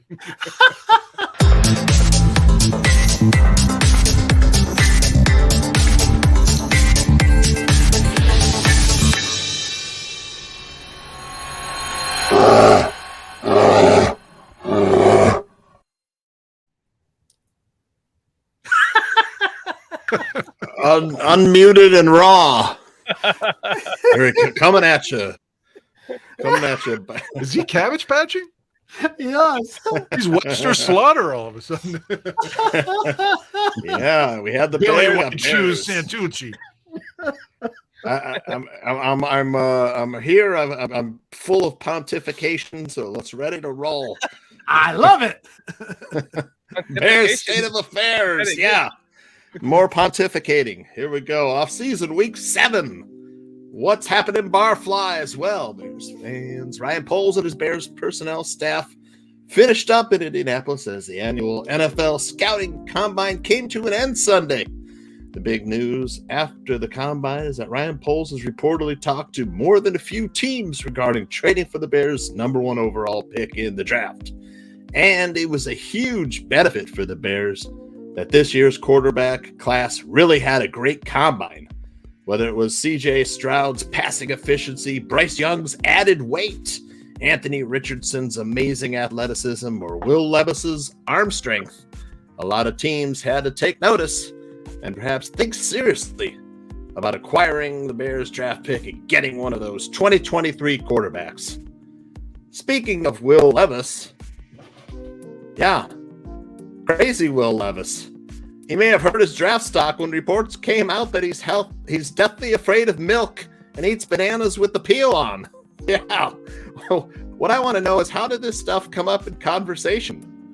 Are these on the standard combine interview question sheet? So, bananas, peel them or no? Or how are you with milk? Deathly afraid, 1 glass a day? I don't know. Will Levis. We got to draft this guy. All right, maybe not. Well, regarding that #1 overall pick, don't be surprised if a deal is done sooner rather than later. The usual theories about which teams are trading partners are still being talked about. The Texans, Colts, Raiders, and Panthers all covet quarterbacks. However, could the Titans now be in the mix? Might they be considering a reboot with a new quarterback? Would Ryan Poles consider a trade that includes defensive lineman Jeffrey Simmons along with draft capital? I tell you, every day it sounds more and more like it's not a question of if Ryan Poles will trade the #1 overall pick, but when. Speaking to Peter King on King's Football Morning in America, Poles told King, "I know I can get a 24-1, a 25-1. You're telling me for the next 2 years I'll have 2 1s? That's either 4 really good players, or if we're cruising, we could still trade back." Now, hold on, Ryan. 4 really good players sounds good to me. Let's not trade away all these picks. I mean, how much trading is too much? I'm hoping this guy doesn't have a draft pick trading addiction. Yeah. Yep. 1-800-TRADER, Poles. If you need, please call if you need help. Yeah. Yep. That was awesome. Yeah, well, Yes. it wouldn't be Bears state of affairs without mentioning flaky quarterback Aaron Rodgers at least once. Yeah. Yeah, the end is near for Aaron Rodgers. Could Aaron Rodgers finally be leaving Green Bay? Reports are surfacing these days. The Jets are reportedly turning their attention towards signing Rodgers now that Derek Carr has agreed to terms with the New Orleans Saints. Wow. Rodgers no longer in the division. Hey, I'm kind of like Bears fan Dan here. I don't want Rodgers to leave until we have beaten him enough, killed him enough, danced on his grave a few times, maybe let Dan Aguirre's cat break a tooth on him. I want there to be no doubt in anybody's mind as to who owns who. I don't want that weasel to get off easy. I don't want the Bears to have to go to New York, play the Jets, for him to say he no longer owns us. I don't want the Bears to go and play any other team with Rodgers at quarterback, and I don't want to see that weirdo in 10 years on TV smoking a blunt and sucking peyote button saying, "The Bears never did beat me. We must have vengeance soon, and that is Bears state of affairs." Can I just say this? Anybody that puts mayonnaise in their coffee is a fucking psychopath. Bordering on fucking serial killer. I don't want that motherfucker nowhere near my team. Something's wrong with that dude, man. It would give Bear State of Affairs lots of material, though, no, Matt. Good Lord, I don't want that motherfucker nowhere near my team. Something's wrong with that cat. I hope he's traded. He's gone. Can I just say that I Please send him to the AFC. I really don't want Aaron Rodgers to retire or get traded or leave the Packers. I do want to see Justin Fields take the division from him too. I want to see the torch get passed. I feel in a way like we were almost robbed of the Bulls dynasty by not seeing it passed off to the Lakers, with Kobe Bryant. Even though it was Michael Jordan, as much as I loved that Bulls team, as much as we all did, it would have been nice just to have the closure, to see it like the torch passed, right? And I would love to see that happen in the North with Justin Fields taking it from Rodgers. So I'd rather see Green Bay lose for 30 years the way if we he have. Retires, to me, it'll almost be like a cop out if he retires. Oh, I'm going to walk away. I own you. I'm walking away. No, fucking lose it to us. Let us take it from you, you fuck. If it means that bastard leaves and Green Bay sucks, and I don't want to trash Jordan Love because I do that motherfucker will be good too. But I will take my chances with Jordan. Get him the fuck out of there. Like, please trade him. I'm sick of him. I don't even want to see him. I don't like to see him play. He's up there with Mahomes. I don't want to watch him play. If he didn't play the Bears, I don't even want to see him. I don't want to think about him. Let him be gone. Let him be in my fucking nightmares forever if that's the case. The heck with it. Yeah, and he'll join Favre. Go straight to the Favre and his careers are sort of parallel now anyway. Especially if he goes to New York. I don't have all the vitriol for Aaron Rodgers as a football player that most people have. I'm probably gonna get killed for saying this. I don't like Aaron Rodgers as a man. Now, Fat Michael have a place for you. No, he liked Favre. Right. As a man, I don't like that guy. As a human, I don't like that guy. What he stands for off the field, I do not like him. But as a football player and the thrower of the football, he's the best I've ever seen. I've never seen a quarterback be able to deliver a ball quite like this dude. This dude is something else, man. And wherever he goes, God bless him. But would I like to kick his motherfucking ass right here, right now, on Soldier Field? Hell yeah. I want him right here in the NFC North. You pulled this off, Ryan Paul? I'm sorry. The best arm I ever saw. Best quarterback I ever saw just throwing the ball is John Elway. Without question to me. Some of those throws in the Giants Super Bowl when they're down and he's throwing across his body 60 yards, bullets in the fucking air, could run, led 5 teams to Super Bowls. To me, Rodgers, like Dan likes to always say, Rex Grossman and Aaron both have one NFC championship. Like, to me, I know Marino only went to one Super Bowl, so I'm not saying winning's everything. But to me, Elway was the best pure passer and runner complete quarterback that I ever saw. All right, let's go around the table real quick. Let's all of us pick our quarterback between those two guys, Aaron Rodgers and John Elway. Clearly, Dan just stated John Elway. Nomad, what do you say? Oh, it's Rodgers without blinking. Okay. What about you, Tooch? Man, that's a tough call. Man, I'm kind of on the Elway side. Really liked Elway, but there's not he was clutch that much too. separate enough. Yeah. He was clutch, unlike Aaron Rodgers. Mr. Shorty? I think there's some recency bias here, but it's cool, man. That's fine with me. I agree with Nomad. He throws a great ball. The flick of the wrist, just the way that he changed his throwing mechanics from college to now is just fucking astonishing. And he's sadly fun to watch because he's a fucking Packer. And it's also nice to know that at least the Bears are the only team that he can beat in the fucking championship game. So if he played the Bears every year in the championship game, he'd probably be undefeated against the Bears in that. But I think that I like the argument for Elway because he won the big games, and that's the only big game that Rodgers can win is against the fucking Bears.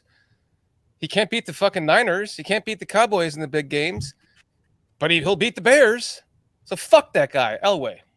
I wonder how we feel if Aaron Rodgers was a Bear. I wonder how that conversation would be. Before we go there, let me just put my vote in. I definitely would pick Aaron Rodgers over John Elway. John Elway was a one-trick pony in my mind. Yeah, he had the running skills because he was like Jake Allen, big guy with strong arm and so forth. But I totally agree with Nomad. There is a ballerina Baryshnikov type of artistry to Aaron Rodgers quarterbacking that I've always admired. I've written articles about Aaron Rodgers. I don't like him as a person, and Nomad again hit that one right under that. I don't like him as a person. I think he should go away. But I want to beat his fucking ass so bad because he has embarrassed us time after time with his artistry. And I just think he's a superior quarterback to many, many quarterbacks. And I would actually put him in the top 10 all-time quarterbacks along with Elway. I just think it's a recency bias. I'm afraid you all just don't remember the games or something. Especially for John is he redefined his game as he got older. He quit running, even though when he needed to run in Super Bowl 32, he did. But he was able to throw fucking rockets as a young player and run. And when he was still great older as well. Let's not forget his last game ever. He was Super Bowl MVP.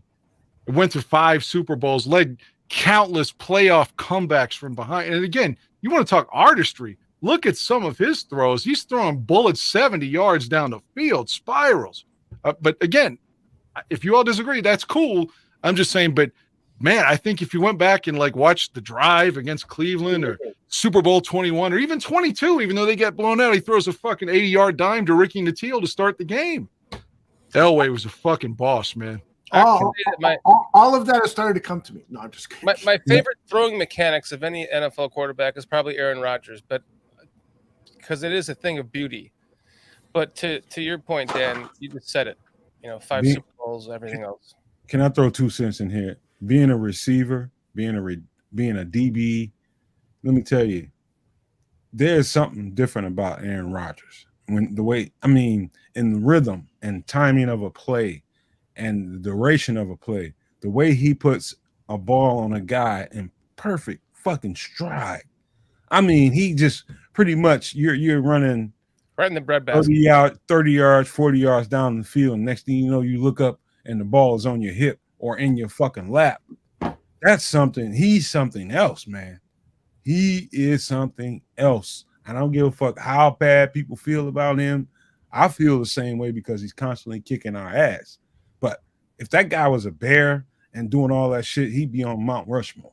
To be honest, I respect him more. That's where he belongs. I respect him more for doing ayahuasca. I've done my share of mushrooms and shit in my day. He's in the NFL. He went off on an ayahuasca trip, and it made him a better person in his own mind. Good for him. You have to put the thing where I can put my mouth in there. Who was it that said in the chat room? Let's take a look at the numbers. Oh, Bear Truth 9. Bear Truth 9 always with a great idea. But I do think that the numbers don't really tell the entire story here. But if we want to look at the numbers, clearly Aaron Rodgers is the better quarterback. 59,000 plus yards passing to 51,000 for John Elway. He threw for well over 200 touchdown passes than John Elway. Numbers-wise, there's no contest. Aaron Rodgers. Now, you can make the argument they're playing in 2 different eras.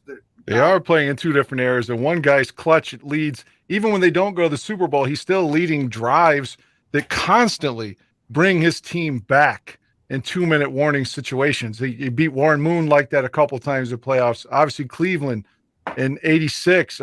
He's clutch. He's fucking clutch. He was clutch to the day he left the field, man. You also can't compare numbers on paper too, Aldo, because if you look at any of the quarterbacks from the 60s, the 70s, the 80s, Joe Montana's numbers were shit compared to quarterbacks now.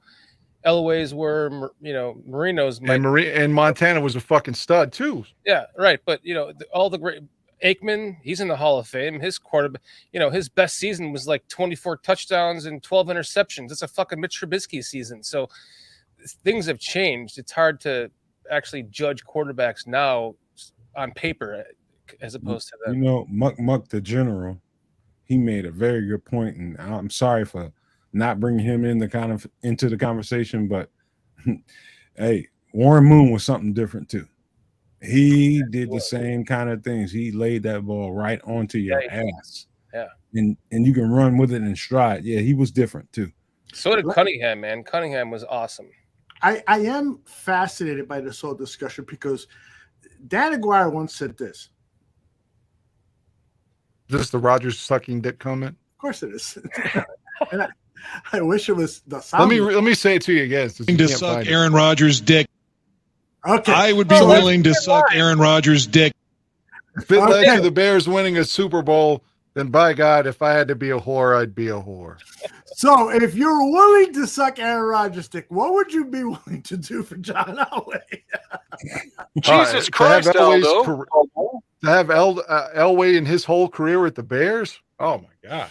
Well, and the Bears almost drafted Montana, too. At least remember they could have, and some people were advocating for that in the organization. Either one of those guys changes the whole complexion of the Bears franchise. Mm-hmm. And I think Rodgers is one of these guys that's just got this recency bias about how great he is. And he had one season where he won the Super Bowl, 13 years ago, and he beat us. I'll give him a standing fucking ovation. Okay. But what's he done since then? Okay, he had a couple MVP years, and he fucking shits his pants. That's all. MVP. He shits his pants. He had a couple of MVP. That's all. And I'm acknowledging it. But I'm saying when it matters in the playoffs, he loses every time, and his playoff stats are always bad. His only fucking big wins are against the fucking Bears. All right. Exactly. Fuck you, Aaron Rodgers. What year was it that the Packers were in the NFC Championship? You're going to talk about the Seattle game, and he lost a 17-point lead with like 2 minutes to go, and I loved it. I loved it. He did. At the end of the day, he got the L as the starting quarterback for the Packers in that playoff loss. He did lose that lead. It was the team. You gotta factor in the fact. Well, look at his last playoff games, his last 3 or 4. We have to remove Aldo from this fucking show. What is going on right now? All right, let's get the fuck. Aldo's out of here. We're done talking about Aaron Rodgers, for Christ's sake. Yeah, you know what? For real though, I leave. For real though, at this point, I think I'd rather have Favre than Rodgers. I had to piss anyways. I think I'd rather have Favre than Rodgers. Now you take out both of them have character issues, but I think I'd rather have Brett Favre. If they're both 25 or both 30 at the same time. I would rather have Brett Favre too, because he was more of a man. He was more of a manly style quarterback, like the guy that he was gritty. He would take those big ass hits, get up, keep playing.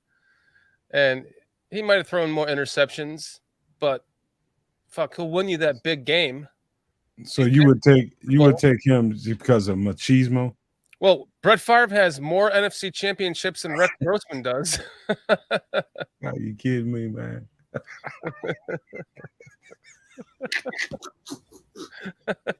I don't like Brett Favre. Let me just reply to Steven there. I don't like Favre. I'm just comparing him to Rodgers. I know. But I love the argument too, because Aaron Rodgers he does have his greatness to him, but there's all the other quarterbacks do too. I don't understand. He's already better than Rodgers. I just don't understand. To me, football is one of these. For some reason, people don't remember great players. Like in baseball, some of them are lionized, even when people don't like them. Like I was a Barry Bonds fan, but a lot of people hate Barry, but they still remember the stuff he did. Like I feel like, and I'm talking Elway, people are like, oh, I don't know anything about that, and it's just like, what the fuck, man? But a lot of people just have recency bias. I don't mean just us on this show. I mean just in life. Like right. No one remembers like big games from great players. Like I wish that I could have seen Jim Brown or Gale Sayers, right, or Dick Butkus, and I would be pounding the desk for them, I'm sure, but I never got to see them play. Isn't it crazy when you go back and look at the stats, though? How just they're uncomparable to the stats of quarterbacks now. Mitch Trubisky is one of the best quarterbacks that the Bears ever had statistically. He's got like 3 records. One is for like touchdowns. His like touchdown to interception ratio, I think, is one. There's another. It's that we're talking about the Bears, which is insignificant, but you look at the Cowboys and fucking Tony Romo broke all of Troy Aikman's records. So but Dallas was running the rock though. They were pounding Emmitt Smith like during those Super Bowl runs. Troy didn't have to throw a lot, but when he did, Alvin Harper and Jay Novacek and Michael Irvin were there to make the catches when they were necessary. But usually it was 22 pounding it because they had 3 or 4 guys that made the Pro Bowl every year up front early on.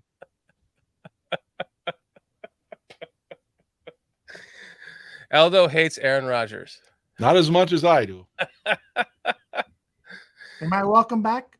You are always welcome. I was for real, Aldo. I know for some reason you like Aaron so much in terms of his. No, I'm not trying to be in terms of his play, but I if you both guys are 30 or both guys are 25, whatever, at the same time, I'd rather not. They both have character issues, but I was saying I'd rather have Favre than Rodgers. But for Aldo, if I were going to put I hate Brett Favre, I would spell his name phonetically, not how it should be spelled, because it's not fucking correct. Farve. Come on. I agree with you. But you know what? Dan Aguirre asked a fascinating question. If you had to pick one quarterback for your team, who would you pick? Aaron Rodgers or Brett Favre? I'm taking Favre.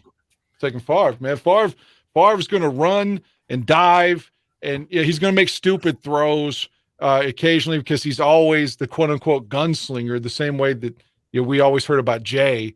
But Favre's willing to get his fucking uniform dirty. The one guy is like, he's basically getting a pedicure on the sideline and cutting his fingernails and making his throws and doesn't care about anybody else on the team at all. He's a fucking selfish cocksucker is what I'm saying. Whereas Favre is a guy that the team, he like makes even the backups feel like they're important. Even though he's an asshole off the field, like, he's allegedly tied to welfare's, I'm not going to deny any of that stuff. But on the field, Favre was a man of the team. Like, people liked him. Like, Rodgers alienates everybody on his team. How many people have left the Packers and then talked about how either he was standoffish or a dick or just selfish? Like, look at Greg Jennings, for example. Mm-hmm. People that like just hate this dude when they're not, forced to pretend that they like him because he's a teammate. You've commented a number of times about Aaron Rodgers. Why are you gay? And you've asked that question about him multiple times.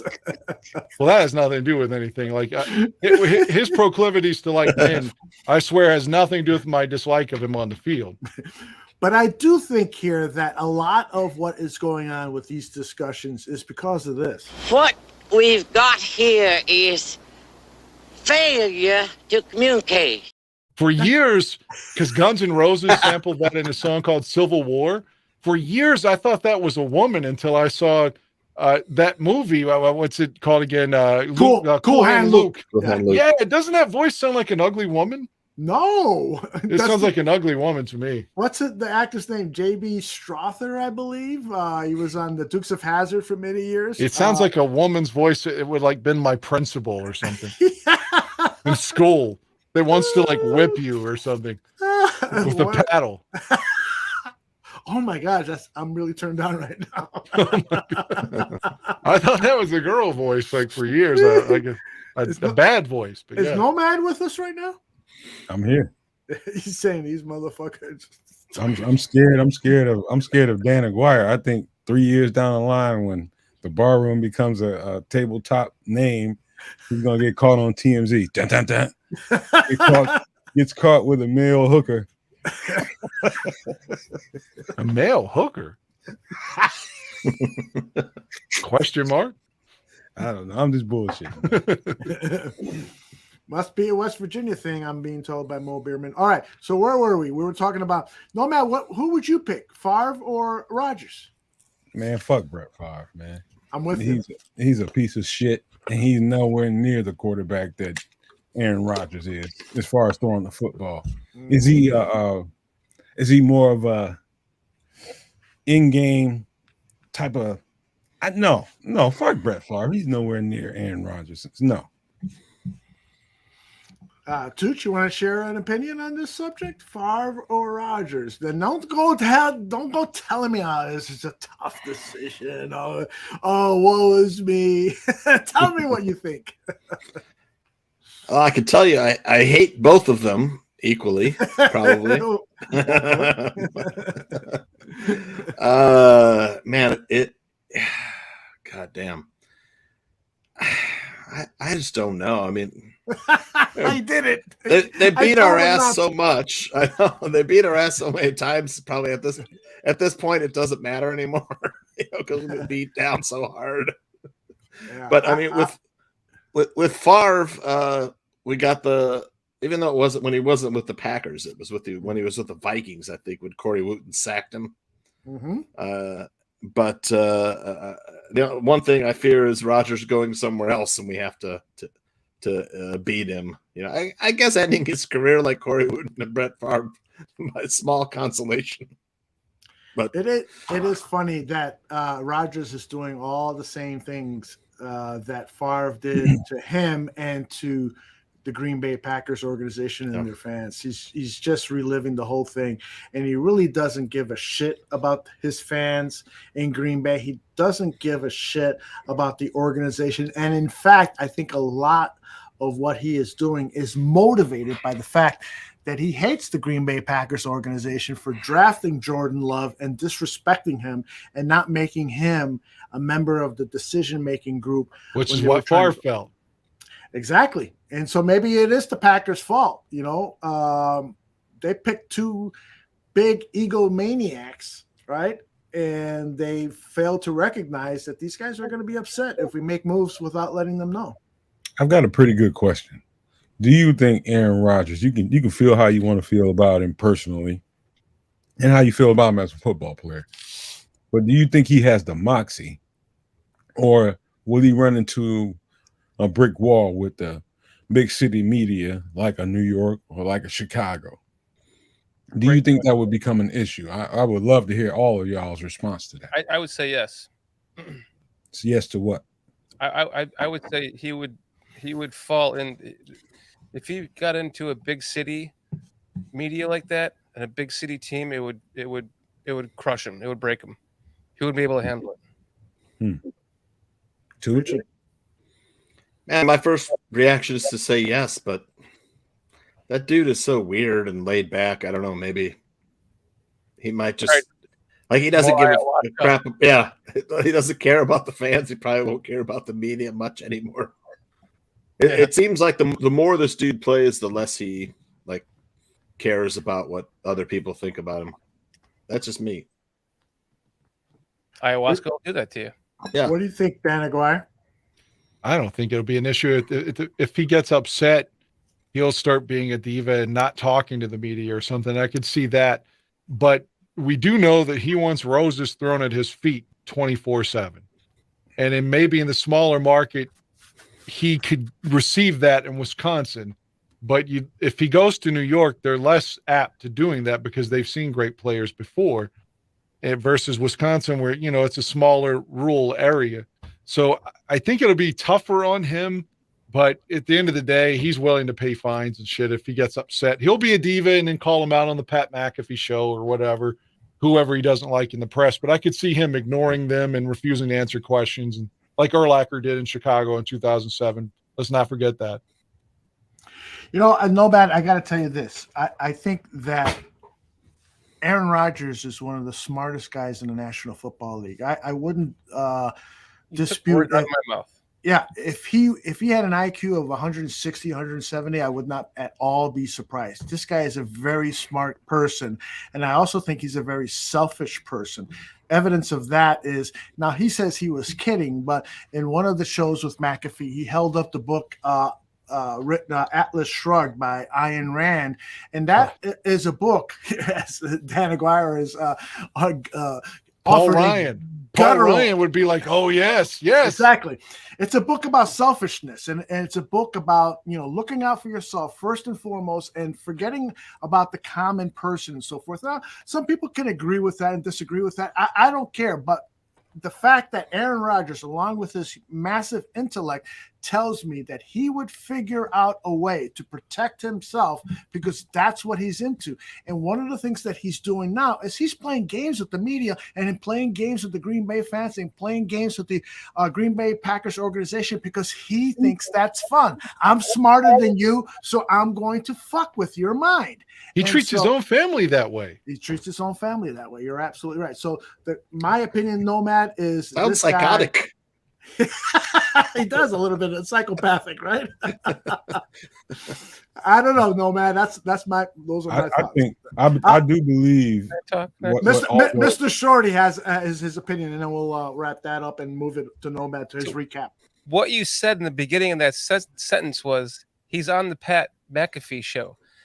That proves his intelligence. He's already working out his own strategy for his media relations by being on this huge. He's basically a regular now. He's one of only how many other NFL players are on a show like that?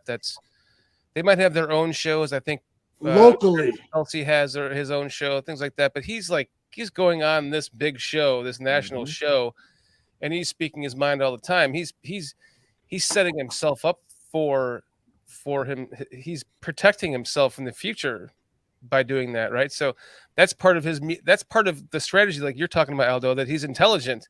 So even before the other part that you were talking about, he's on the Pat McAfee show, trying to protect his image before that even gets to that point. So, yeah, it's sociopathic, psychopathic. Voice from the past. Or did you guys hear that, or was it just me? Nomad, wrap that up, please. He is. I agree, Aldo. He is highly, highly intelligent. I can tell you where that can bite you in the ass too. When you're in a major city market like that, and let's just say they don't translate all of that to wins, that will come back and bite him, man. And if the heap of that pressure comes back on him, he can spontaneously combust too. At the same time, because he thought that he can outsmart these guys and rise up to a level which I think he could to shut all those people up. But then if he doesn't, that shit can blow up right in his fucking face. Do I think he's up for the challenge of doing that? I do. But I also see that could really backfire on him. So him retiring or not, I believe is hinged on that. I think that's great analysis. I would love to see. Go ahead, Dan. Did you see Saturday? And there's a point to this. I'm not trying to be alienating anyone that's a Republican, but I don't know if you saw any of Trump's speech at CPAC, where he basically compared himself to God and said, what was his quote? I am your retribution. Like, that Messiah complex is how I view Rodgers. I think he thinks he's better than everyone. He's the answer for everything. He's smarter than everyone. He's like I said, he doesn't even talk to his mom. I mean, to me, he has a Messiah complex, and he's very similar to Trump. Do your research, and that's a pun. Good point. Good fucking point, man. Vic Fangio. All right, in the last 15, 20 minutes, I want to talk about a movie that I know Tooch saw, I know Dan Aguirre saw, I saw, and hopefully the other Dan and Nomad have seen. If not, then listen in, because you're going to get a review of a highly nominated movie. Oscars, I think 13 Oscar nominations or something like that. So we want to talk about that. And then when we're done at around the 10:25, 10:30, we'll go to Bare Their Souls Extra with the other Dan, Nomad. And I don't know if Tooch can stick around. I hope that he can for a few minutes, but I understand that he can't if he can't. So let's talk about Something Somewhere. And what the hell's the rest of the title? Everything all together at once. Okay. Everything everywhere all at once. Yeah. All right. So who? Go ahead and Tooch. You've seen it. Did you see it recently, Tooch? Because I think you actually saw it. Like 3 months ago, on the plane on the flight to Taiwan. Oh, jeez. Yeah, but you probably had good parts cut out. Yeah, I enjoyed it. It was a good movie, man. It really is wild, crazy, but good. It's in many ways, I would describe it as a cinematic masterpiece, and it's a very simple story about a woman who is owns a laundromat. Her and her husband own this laundromat that is facing financial problems with the IRS. Her husband is actually loves her very much, but there's just so much baggage with the relationship because she treats him poorly that he wants to serve her with divorce papers. In addition to that, the woman has feelings about her daughter that are tied to her lesbianism. She's dating a girl her age, college age, and so forth, and she wants nothing to do with that. And so all of these problems are facing this woman.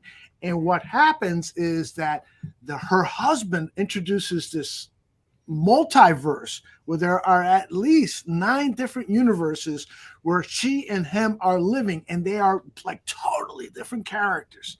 So it's a very simple story about family dynamics that is put into a science fiction world, kung fu world, because there's a lot of great kung fucking fu scenes.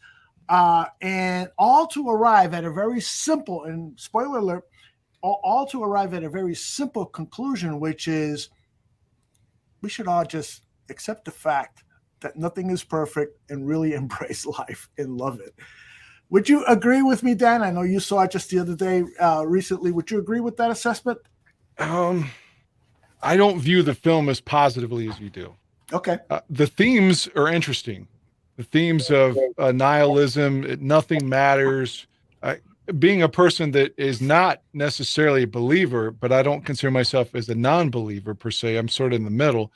But that sort of thing resonates with me. I don't want to be negative like that. But if I'm being honest with you, I worry about those kind of things and thinking none of this shit matters. And whenever my eyes close, that's the end of the fucking show. So I worry about that. But like everything you said with the family and the structure like that, and I think one of the other themes with the male and the female was they both kind of felt like they had wasted their youth and their life. They were wasting time in this stagnant relationship. And I think a lot of people that have been married for a long time can probably relate to that.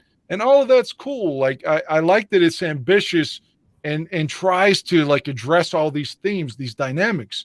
However, my argument with the film is it's 2 hours and 20. Look, I have an attention span. I'm good with long movies, but this one was painfully redundant.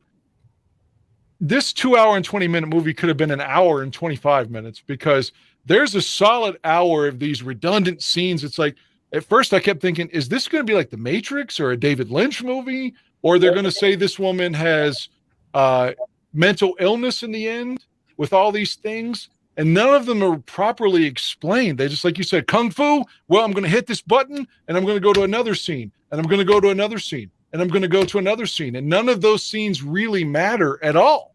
And there's no plot within those scenes. So you've got plot at the beginning. Go ahead. Well, I thought you were showing the trailer. I'm sorry. No. It's just full screen while you're talking. Go ahead. Well, the volume's on, though. Oh, it is? I don't hear it. You guys hear it? Yeah. I'm sorry. Let's remove the volume. Well, I just think the plot is revealed at the end and at the beginning, and all that in the middle is mashed together, and it's a disaster, I think, of just being repetitive. However, I think the editing is unbelievable, and just how everything comes together is good. I'm not saying the film is bad, but like I said, there's a solid hour of stuff you could have taken out and came to the same conclusion. I do think, and Tooch, jump in here after I say this. I do think that there is a rhyme and a reason for every single shot in this film, but I think it's overdone. I agree with you, Dan, that it is about 15, 20 minutes at least too long. I think that 9 multiverses was a little bit overdone. And I did struggle at certain times to connect with the movie, but then it would bring me back. But I agree. This is not a flawless movie by any means. It is a very ambitious movie with some very provocative thoughts in the film, but and it's not a total success. But I also understand why it has become the critics' darling, because it is a challenging. It challenges the viewer to participate in this world that they created. And great movies are about creating different worlds outside of our experiences. What do you think, Tooch? I was typing something in the chat room. I forewarned you I was coming to you. Can I speak real quick then while Tooch was gathering his thoughts? Please. I just think some of those karate scenes could have been cut down as an example. Like I said, they're a lot really repetitive in that regard. And I don't know if there was a payoff in the sense that, like I said, there are a lot of the themes you kind of feel like it's sort of a rip of the Matrix. Maybe, like I said, like a David Lynch thing where it's intentionally trying to confuse you because they can. Or at the end of the day, was any of this stuff real? Like I said, was it a mental illness thing? I don't know if any of that's ever resolved. Are these other things real? Yeah, these other loops. They are because at the end, I mean, I'm not trying to like give away the ending, but just say it seems like the catharsis is between two characters, the daughter and the lead lady. And so does that mean all these other scenes? I don't even know if they're real, is what I'm saying. The explanation, I don't know if it's properly explained. And you could have come to that conclusion without having all those scenes, in my opinion. But I digress, Tooch. You know, I'm in between you two guys. You know, I'm kind of like great pontificators right now, huh? I'm the only one not fucking pontificating tonight. What the fuck? Did you guys like plot this against me or what? Well, we know you've got another hour to do, so we're hoping you are storing up your energy for the Bears After Hours, Bare Their Souls After Hours show. Tooch, please continue. I'm kind of I kind of in between you two guys. I really for a while I was kind of like, damn, like this is kind of over the top, you know, and when listening to Aldo talk of kind of like, you know, maybe I missed some stuff, you know, because I didn't take it seriously enough, because when I saw it for the first time, I'm on an airplane, you know, and I'm like, yeah, exactly. I'm not really focused like I would be like at home, you know, watching a movie with my full attention. But I got to say, I couldn't take my eyes off it. And also, I didn't realize that was Jamie Lee Curtis until like a month or two later. Oh my God! Like, yes, I know the makeup, you know, but yeah, I didn't realize that was her for a while, you know. Yep. And good for her. She allowed herself to be filmed in a very unflattering way, and I'm sure she was wearing a fat suit to show the flabs of belly that she had, because I don't think she's that out of shape. In fact, I think she's in very good shape. All right, so I want to go to Mr. Shorty and Nomad. Clearly, and I apologize if I'm assuming incorrectly, you guys have not seen this movie, and if you have not, based on what we've talked about, are you interested in seeing it? Mr. Shorty, you first. I have no fucking idea what the name of the movie is, because it's too long for me to remember, and I've never heard of it before, and you guys have gone off for like 20 minutes about it. You have pontificated upon pontificated the entire evening, and I just lost train of thought of what the fuck you were talking about, because all I was thinking is that you guys are sitting here pontificating the entire time. I remember I posted I pitched a show to you, Aldo, about the pontificators. Well, fuck, I think this is the pontificators right now. This has been the pontificators episode. Well, you're absolutely right. Is that a yes? You son of a bitch! I'm in. Well done, Tooch. So I mean, geez, I've never heard of the movie. Didn't it win Best Picture? Can you no, Oscars are Sunday. Oh, nominated, yeah. Wait, can I write this down? Because I had never heard of it. Well, while you're writing it down, can you repeat it while I do? Well, it's got something somewhere. Up your Everything, ass everywhere, all at once. Exactly. No, Matt, what do you think about this movie? Are you going to check it out before the Oscars this Sunday, or will you ever check it out? Hell no. Number one, hell no. Number two is a question. Are these people married? Is this a married couple? That this story? Mm-hmm. Yeah. Yes. Okay. Yeah. He's about to serve her with divorce papers. Yeah. Scientists have recently discovered a food that greatly reduces sex drive. What is the name of that food? Will Levis's mayonnaise and bananas. A wedding cake, motherfucker. A wedding cake. I love it. That means marriage is fucks people. Fucks people up. Turns motherfuckers into psychopaths. That is good. Cliff, I want you to watch that and report back to me because I know Cliff. Cliff was a frequent visitor to science fiction, and he likes to be challenged by science fiction movies. And so, Cliff, I think you will like this movie. You will not understand it, but I think you will like it. Aldo, I got a question for you, Aldo. Yeah, so do I. I was going to say, did Jamie Lee and the lead lady, again, the lead lady who happens to be Chinese, Michelle Yeoh. I didn't know her name. Were they supposedly really lesbians together again, or is this just not real in this other realm? It is in the realm real. where they have hot dog fingers. It is real in that realm. So weird. In that realm, not in the realm that we consider existence. So yeah, I mean, in a movie like this, not everything is going to be answered. It's not going to wrap up everything in a tidy bow like most Hollywood movies do. And that's part of the challenge. And that's why critics love this movie, is because it's open to interpretation. But it is clear, I think, for most viewers, what the overall meaning of it is. And that is family loving each other and sticking with each other through thick and thin. I think they could have got there in 90 minutes, though. That's all. I'm not arguing with that point. Yeah, I'm not going to disagree with that either. I'm going to go real soon. I just want to mention real quickly, and maybe we talk about this, maybe we don't.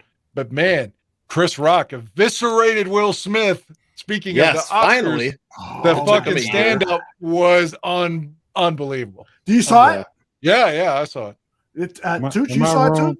Am I wrong? I just saw the debate about Will Smith. Okay. I just want to talk about big women, Dan Aguirre, and cellulite. That's all I want to talk about. What the hell? That doesn't bother. Although you and I are at the age where things like, the beauty of life and family are something to be celebrated and cherished, and that's why I'm kind of I can see your point of view and see Dan's point of view at the same time. But movies that are reaffirm that kind of sentiment have always been near and dear to me. Yeah, you know what? Here's very quickly here, and Dan, I'd like your opinion on the Stand Choir. Fuck you, the other Dan. We're pontificating. This is the pontificators episode, okay? The pontificating tonight is like, dude, I'm getting something ready. Pontificate away, because I'm getting something ready, motherfucker. There you go. This is the best pontificator bear show on the planet. The absolute best. So, oh no, UFOs. Oh, pontificate that fucking UFO right there. What is that? Pontificate away on that motherfucking Is that UFO. Will Smith after Chris Rock got done with him? That is the Wait, hold on a second. They probed him and then they beat him. Hold on a second. Here we go. But here's what I was going to ask Dan Aguirre is, Dan, I've always thought, and I don't, nothing that you have said has dissuaded me from this thought that I've had about you, is that you are a cinephile. You like to discover new movies from different countries, different genres, different approaches. And so I'm happy that you saw this and you have your own opinion to it. This falls into that category of something out of the ordinary, right? Yeah, I liked it. Don't get me wrong. I liked it. I just, like I said, I didn't love it, if that makes any sense. I think it's an okay film. The themes, once more, I like those themes the same way Tooch was talking about. I just think that it went around the long fucking road to get there when they could have taken the interstate. They took some back ass roads, is what I'm saying, to get to the. It was very, very repetitive to me. No. Yeah. But that's not to take away from it. Yeah, it and the other Dan, I think, would like some of that shit if he were getting high and watching it. It feels like an acid trip. Not that I've ever been on acid, but it goes so quickly without a plot from one scene to another, just over and over and over and over.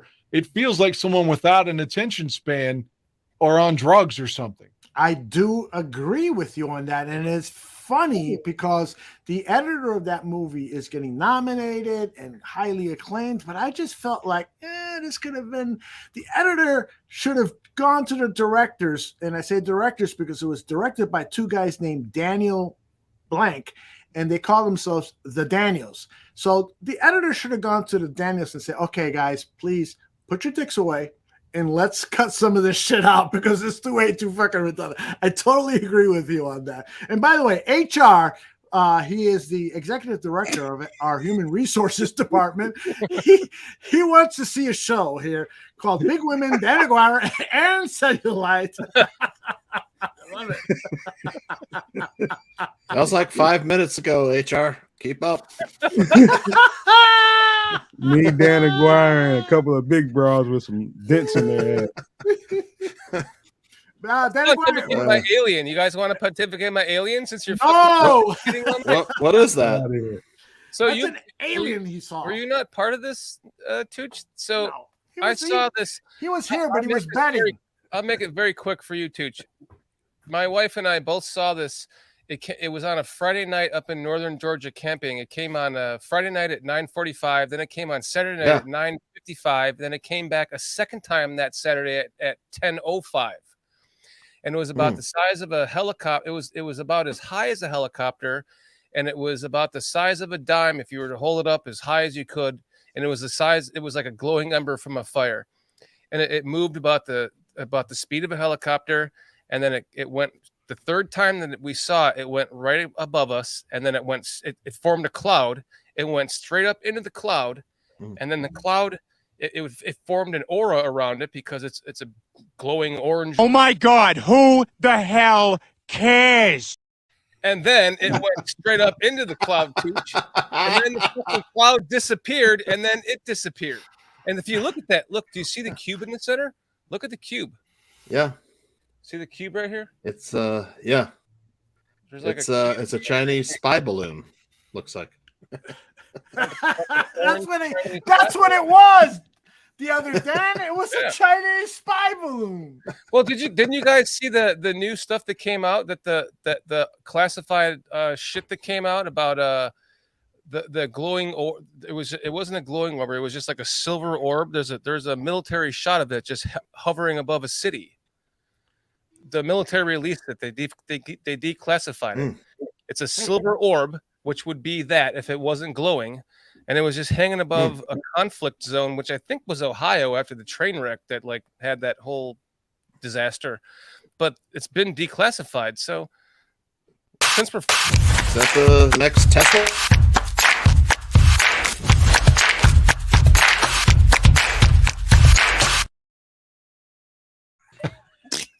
I got a question for everybody. Does Marjorie Taylor Greene look like Barney Rubble? Marjorie Taylor Greene is Barney Rubble. She looks like fucking Barney Rubble from the Flintstones.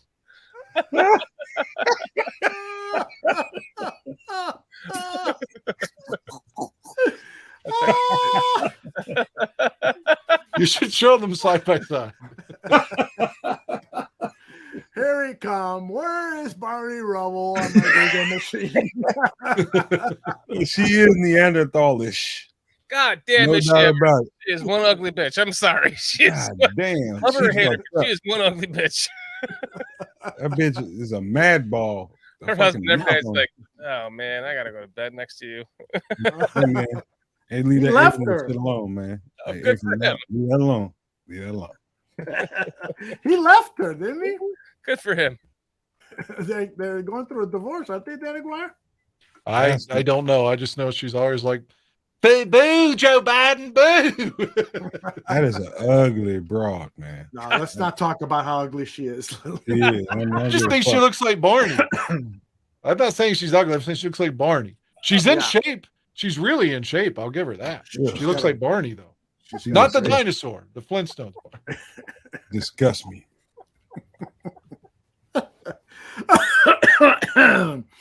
All right. So, should we move on? I don't know if I can from that. Let me see if I can get some pictures up. Hold on, because people don't know who Marjorie Taylor Greene is, and they may not even know who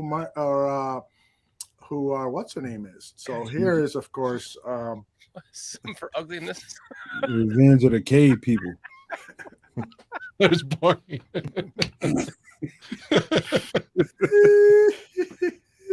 Revenge of the Cave people. That's an ugly motherfucker if I ever seen him. I'd fuck him before her. God damn, she fucked up. Oh man, you guys are That mean, mouth man. on her, man. Oh God, no! Put Oh, Barney God. back up. Put that Barney motherfucker back. off the Oh screen. God, no! Oh God, no! God damn. Ugh. Dan Aguirre. Not a She good looks picture. like Barney. That bitch will eat a mango just right one bite. Eat an onion. That bitch would eat I apologize for saying the B word. I didn't mean that. That's all right. But you do need to put $1 in the jar, though. I will. Well, gentlemen, I got to bounce, man. I'm sorry. That I got jar to get is to getting work. pretty full. Wait a minute, Dan. Before you go, we need a prediction. Okay. Are the Bears going to trade Justin Fields? Oh, fuck. The history of the Bears probably says yes, but I certainly hope not. Yeah. I'm out of here too. Johnny Santucci. Hold on. Yeah. I'm dead tired, but I got to tell you, Aldo, I do have one movie for you. Okay, please come on. Because you enjoy movies like Guy Ritchie's British crime dramas, The Gentleman, Lock, Stock, and Two Smoking Barrels, and Snatch. I saw a movie the other day. It's on Amazon Prime. I saw like a little preview for it and stuff, and I was like, that looks pretty good. Okay. And it was like a Guy Ritchie London crime drama. Okay. And it stars Scott Adkins, who I always thought was American because he's kind of has been doing these Hollywood martial arts B movies. Okay. But he's British, and this movie's like perfect for him. He plays a former boxer, and his brother's like this crime boss, his older brother. And he wants to borrow money to get a boxing gym. And his brother's like, I don't loan money to relatives, blah, blah, blah. But you got to do this job for me. He fucks up the job, ends up in prison where he's turned into a complete monster because he fights with everybody. You know, he's like a martial arts. It's got the best fight scenes. And it's called Avengement, which is like the stupidest name ever. I don't even think that's a word, but the movie is fucking good, man. So he's in prison. He keeps fighting, and his sentence keeps getting like extended. He kicks a lot of ass. His teeth get knocked out. They give him these metal teeth. Someone throws acid in his face. Comes out of prison, nobody recognizes him. He's out for revenge. It's fucking kick ass. So, but you'd like it's I like the sound of it, so I'm definitely going to look for it. It's called Avengement. There's not a boring moment in the. It's kind of has that the British gangster sense of humor too and stuff, and like in Snatch. I love it. Lock, Stock, and Two Smoking Barrels, and it's called Avengement with Scott Adkins. And there's nobody. I think he's the star. There's some British B movie actors that Steve and me would probably know, but I real quickly because I know Dan Aguirre's got to go. Dan, yeah. Any news lately on that intimate part of your life? Oh, Dan Aguirre, are you there? Oh, Dan Aguirre. He's gone. Just took off. Jeez. you heard him You go. sure? Oh, then he left. I would be willing to suck Aaron Rodgers' dick. I would be willing. There was a little bit there. Clearly, he's in the cuddling. All right, guys. I think I came in at the wrong time. I heard something about a dildo as soon as I. He's back. I I have to say before you leave, I think he's back. I think he is. Both of you, I have to say, I really appreciate the pontification tonight. Well, thank you very much. We do bring it every once in a while. The pontification is within us. It's in us. It's in us all. Yeah, we don't want you out on an island. I have one more thing too, Aldo. I was when I went to the Philippines, my wife had a wedding for her family and stuff. Okay. Can I take a pee break while you're doing Yeah, this? yeah. Go ahead. This is hour? just for Aldo. Fuck you. No, I was kidding. You can rewind later. Yeah. So my wife, she had this beautiful wedding, planned and stuff. It was a little bit of a surprise for me and whatnot. And we had, wedding videographer, photographer. My wife has been working for quite a while on her video album, photo and video and music and everything like that. And I finally got to watch it, because she's been working out so hard and stuff. And I got to tell you, it had our whole relationship in pictures, from early on in our relationship and family members and the girls, and everything and the wedding and everything. I got so cheery and I was like, I am so lucky, Aldo. You are a very lucky man. When you got me going on the family and the marriage and life and stuff like that, I thought of this, but for a while I was kind of like, I haven't had time to watch it, honey, I'm sorry. But then I finally did, and I was like, this is the best thing ever anybody's ever done for me. How cool is that? Tooch, can I recommend that you and because I'm assuming your wife also saw it Everything Everywhere on the plane with you? I think we watched at different times, though. Okay. I would suggest you guys watch that movie together because I would like to watch it again. Yeah, I told my wife, I saw it last night. She goes to bed at 9 p.m. So, I watch a movie and then I jerk off and then I go to bed. So I told her I would love to watch this movie with you. And that way, I'll pay a little closer attention to all the things. But I do got to warn you, this is, a very challenging movie to see. For a lot of reasons that Dan Aguirre said. So I'm going to see it again with my wife. I think you should see it too. It might bring out some good conversations. Definitely. I ended up watching Men with her. That was the movie we last watched was Men. And I still haven't seen it. Oh my God. That's the so weird. The director, Alex Garland. Okay. The Annihilation and Ex Machina dude. It's one of the weirdest movies you'll see if you watch it. One dude plays 5 different roles of weirdos. I know, but you want to know? She did like Avengement, though. You want to know what I've learned in relationships? I don't have a wedding ring like you guys do, but one thing I've learned with with relationships is when a man talks, it's not a conversation. It turns into a filibuster. That's just all it is to it. That's just all it is to it. Be prepared. Well, your words of wisdom are some of the same words that I've shared, but have rarely adhered to. With that, I will turn it back over. The other Dan is still taking. We need to wait until the other Dan comes back. No, let's just Nomad go solo. Give it Nomad solo. Yeah, give it to me. You ready? Do it. All right, brother. Let's say goodbye, Johnny Santucci. Say goodbye real quick. So we want to give Nomad his time. Thank the Barflies for another great chat room. It was hilarious. There you go. I love it. And then Nomad for the all the clips you and Shorty did at the end of last week's show. I want to thank you two guys. It got me into that Oregon cornerback that Nomad had. I'm like, God damn, this guy's freaking awesome. Oh my gosh. Yeah, you talking about Brent Bennett Williams? The one that was one of the first ones you were going over. Yeah. The Oregon defensive back. It looked pretty good in the Bears uniform. Oh yeah. Yeah. But and then Aldo for doing all the work behind the scenes. Oh, I love you, Tooch. You're like a brother. You're like the brother I keep hanging up on every time you call. Turning it over to Nomad and the other Dan, but Nomad's going to get the first 5 minutes by himself because we promised him. Oh, sure.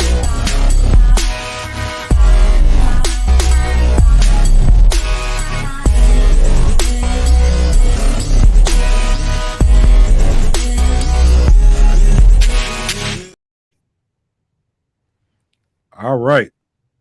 Unfortunately, I do not have the video that I was looking for this week because we had an issue.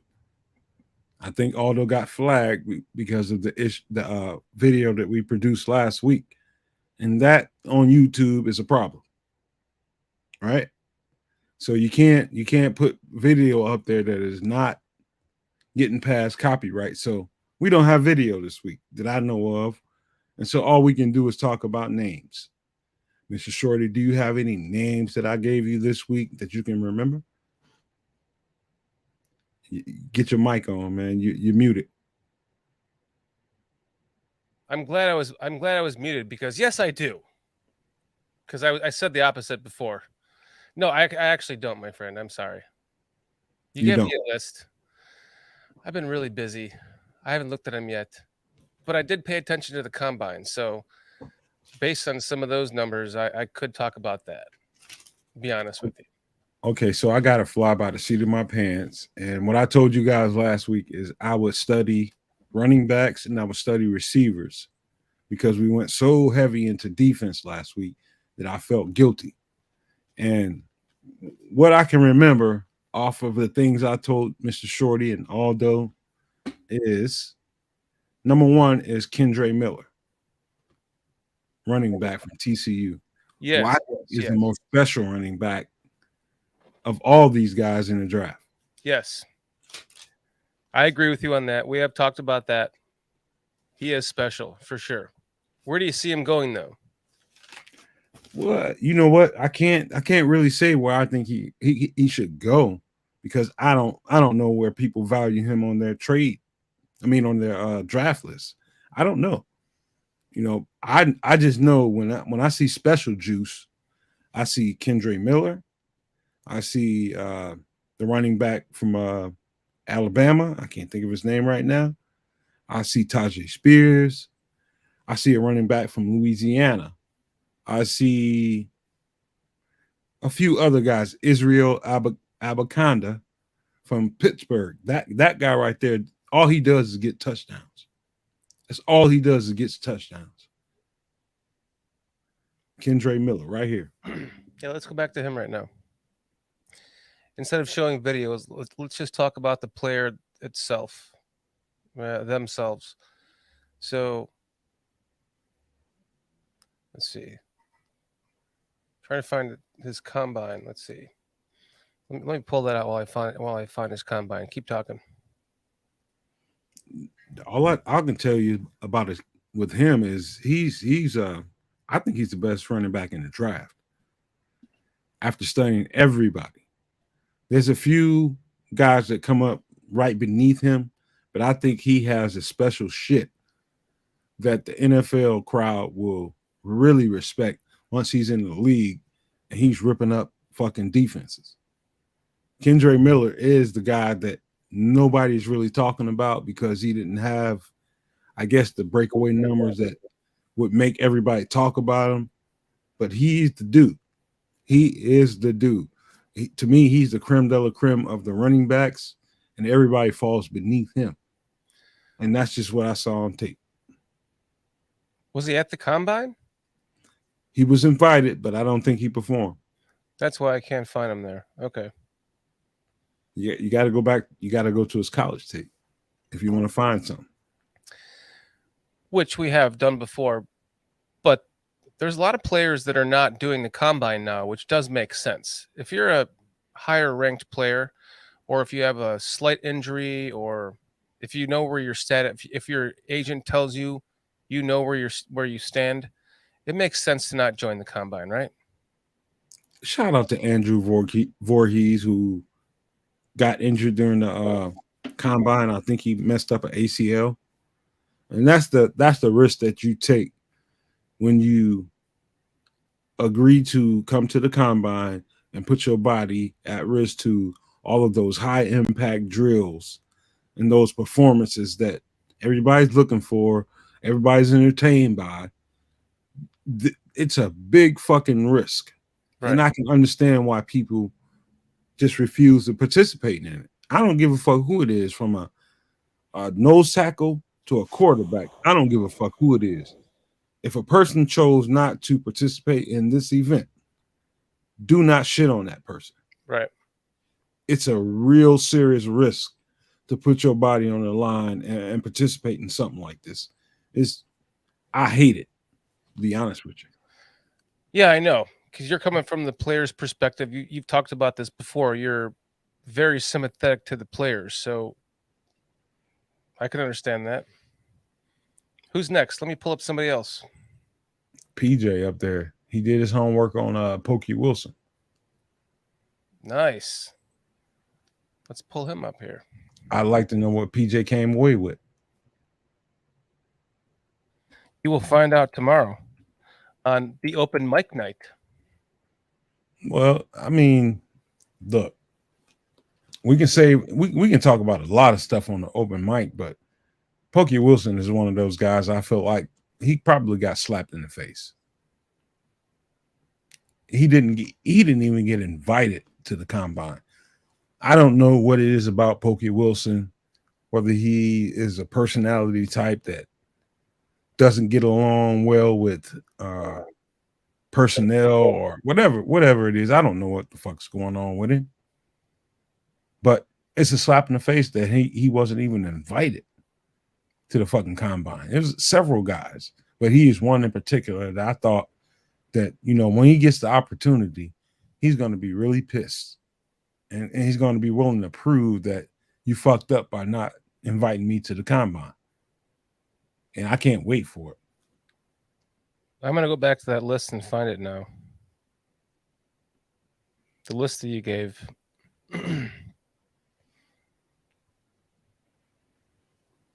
Okay. I think I've got it. Okay. Yep. Pokey Wilson. Jadakiss Bonds, wide receiver from Hampton. Jadakiss. Yep. Sorry. Read what else you got on there. Jared Wayne, wide receiver Pitt.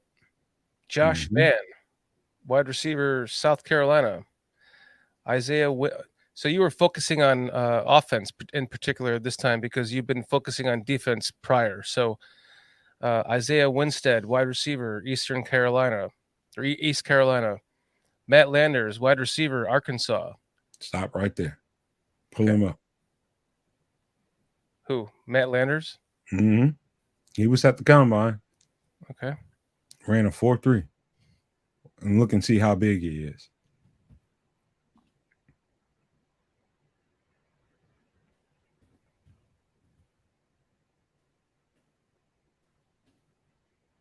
All right, so let's see.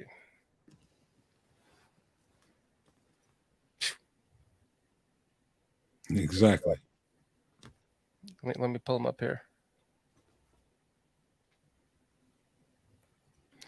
Let me zoom in.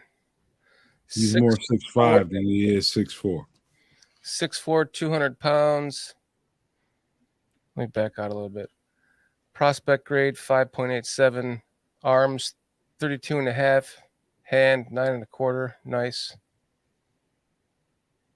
4.37 40. 37-inch vertical jump. 10-inch broad jump. Nice numbers. 10-yard split. Not familiar with that, but that's, I don't know. That seems pretty good. When you watch this cat on tape, the first thing that's going to stand out to you is his size. He's huge. He's more 6'5" than he is 6'4". Mm-hmm. But what I didn't know about him, and actually I seen it on tape, but it only like sparked here and there, was the speed, because they use him as a possession receiver so many times. But after watching him in the combine and watching that long speed, I see now that he's underutilized. They should have used him to take the top off the defense way more than they did. That dude right there is a secret fucking weapon. If you can get your hands on a guy that big, 6'5", get out of here. That can run that fast. Mm-hmm. He's something else. He is something else. He's one of those receivers that I circled, and I said to myself, "This dude right here is somebody you need to keep your eye on moving forward. Wherever he gets drafted at whatever round, keep your eye on that dude. He's got all of the traits." I want to pose a question to you and to chat, and I'm going to pose this question tomorrow night on open mic night, which, by the way, we're going to have PJ again, J2K, Luke, I forgot his last name. We're going to have Triple R. There's somebody else. Oh, Sam Rush is going to join us from chat. So it's going to be a great show tomorrow night on open mic. And I think, just as a side note, we're going to do a little mock draft and have everyone in chat pick. It has to be like not unanimous, but it has to be overwhelming that the people in chat agree that this is what we do, and then we do that in the mock draft, and let's see what happens. So that's for tomorrow night on open mic. I would love to do my own first, and then let them do theirs. Well, the thought is that we do a real, like a live one on the screen. I pull it up just like on here, and we do it live, and we all debate about it. Everyone on the show, everyone in chat, and let chat decide, not you or I. I just want to warn them ahead of time. I'm mostly defense, because I assume that we're gonna fix some shit in free agency, offensively, and we're gonna take care of a lot of that. Mm-hmm. And in the draft, to me, defense wins championships. Mm-hmm. And it would not be upsetting to me if they spent most of this draft on defense. I agree. So I'm just gonna let you guys know that ahead of time. That's where I'm going. I wouldn't be disappointed with that at all. By the way, J2K, who will be on tomorrow night again, this was his idea for the draft, like a mock draft, and I thought it was a great idea. So we'll try to kind of make some fun with this tomorrow night. So join us for open mic night tomorrow at 9 p.m. Eastern time, and we're gonna have a fucking even better show. We're gonna have like 5 people on, so it's gonna be pretty awesome. What else do you have in that receiver list that I gave you? Let's see. Nico Remigio. Ooh, stop right there. He's a wide good receiver, one. Fresno State. Nico Remigio. Teeny tiny, little bitty motherfucker, which I think every team needs. Everybody needs a quick twitch, little scat dude. This dude can not only play receiver and get open down the field and take a top off of defense, he can also tear your ass apart in the special teams and kick return, punt returns. This dude is a damager. And I know you can't see the video of what I'm talking about right now, but if you take your time, Nico Remigio from Rutgers. Am I correct? From Fresno State. Fresno State. My bad. I seen red helmet right here. Hold on. Fresno State. That's correct. There you go. This dude is dangerous. Oops. Dangerous. Put the ball in his hand and he fucks you up. He's gonna fuck you up. $185. My God, this dude is electric. If you're sitting around right now listening to me and listening to Mr. Shorty, grab your phone and look him up and see what the fuck I'm talking about. We cannot show you the video right now because we don't want to be flagged. But this dude right here is dangerous. Every freaking team in the league needs a Nico Remigio. He can flip the field on you in a second. Every team needs a guy like that. Quick, twitchy little guys like that, slot receiver. Man, this dude Because is I mean, bad as shit. seriously, we all want to jerk off to the thought of Jackson Njigba or Smith and Njigba coming to the Bears, but that's not going to happen, right? I mean, so I mean, it could happen, but it's probably not. So Probably not, man. it's best not to get our hopes up for that. So we need to find someone that could fill that spot, right? This He's a dude, slot receiver. this dude's a touchdown waiting to happen, man. Was he in the combine? I don't think so. Okay. Or you know about it. This dude, it's a lot of guys, man. You got to remember, there's only so many people that can be invited to the combine. There's only so many people that can be drafted. So that means there are somewhere between a couple, 2,000-3,000 guys that can really fucking play football that will not be a part of any of that. And Nico Remigio is one. Ontario Wilson, who is Pokey Wilson, is another. Absolutely a disgrace that they're not part of it.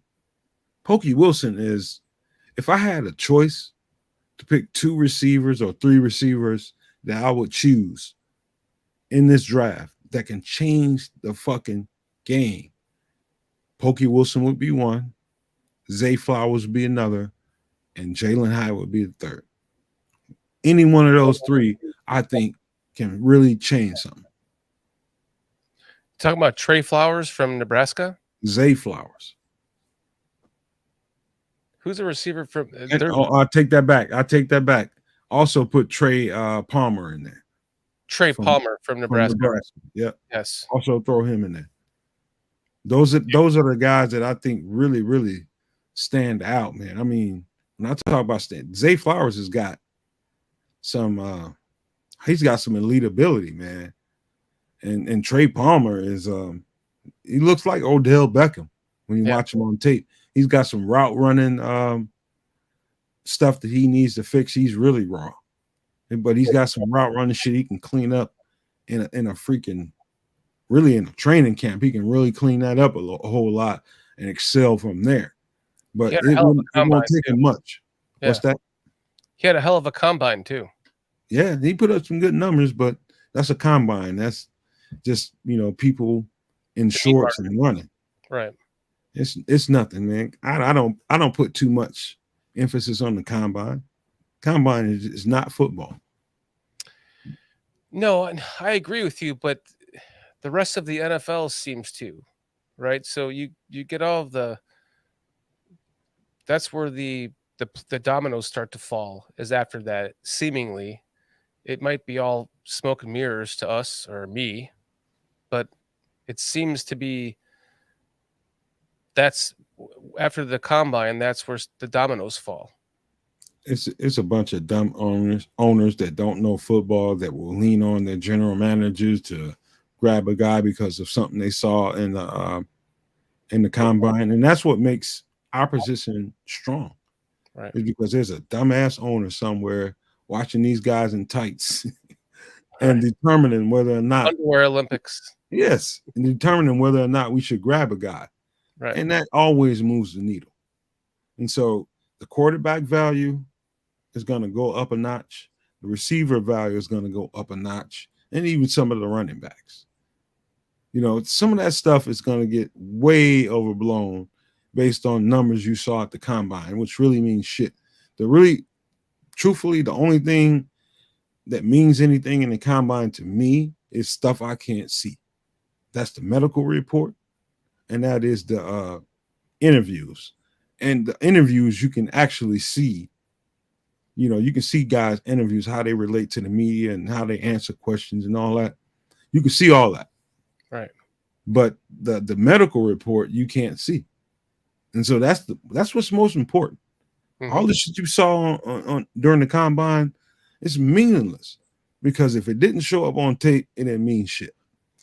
It's also the person too. When you meet the person in person, you can tell what kind of person you want on your team. Some people you can just tell they're not going to be a fit just by their personality, so And that's why I said earlier on the show, the McCaskies / Hallises, they have this standard that they hold their players to. No matter what any of us think, they're all similar in their standard.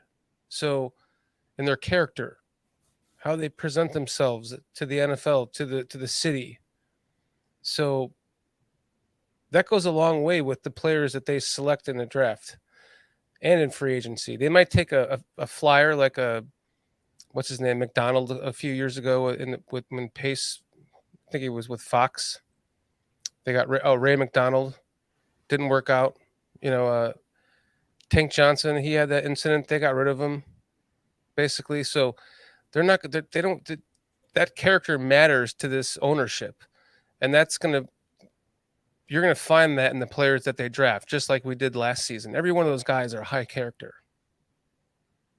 What's funny about what we're talking about right now is Aldo sent me a text today and asked me to study a guy, and he ended up being a guy that I checked out a few weeks ago, and I studied him because he was in the traits range of guys that traditionally Ryan Poles preferred. His name was John Gaines, and he's from UCLA. He's a guard. And I looked at him, and at first, when I first seen him, I pulled his name up on YouTube, and the first things I saw was his interviews. Turned out that he was a really intelligent guy, raised really well, and he appeared to be a mature guy to me, and I'm pretty sure he's mature. And so he will be walking into the NFL with that going on for him. But when you watch the tape, him on the field, first thing that stands out to you is he's pretty much exclusively a right guard for UCLA, who does not really run a zone scheme offense. They don't really run the wide zone scheme. You rarely see them getting that set and execute the wide zone scheme. What they did is a whole bunch of gap power type of schemes. But he is really, really, really quick at the feet. He's got some long arms, and he sets well. He sets really well. He's actually the prototype if we can have one for a guard, but you just didn't see him on the left side. So it's hard to determine whether he'd be a fit or worth drafting because you don't know what he can do on the other side of the ball. We don't need a fucking right guard. We got Tevin Jenkins, right? Mm-hmm. What do you think about this? I like it, dude. Just looking at this guy's stature. We can't watch his video, but I like where you're going with that. Because I'll be honest, I lost track of what you were saying pulling this up. well, I carry it. When you first look at him and the first thing he's pudgy. You look at his body type. I almost didn't even want to watch his fucking film because I was like, this dude's fat. So you're talking about him at right guard, though? That's where he played at UCLA. Yeah. I mean, he played exclusively at the right guard spot. He's really smart. So then you were saying put Tevin at right tackle again? No, absolutely not. The question is whether or not he can play left guard. Tevin Jenkins or this guy? This guy. Okay. The question is whether or not he can fill in on the left guard. He plays right guard really well. He's got some really quick feet for a dude his size, and he's really disciplined. He doesn't get flags.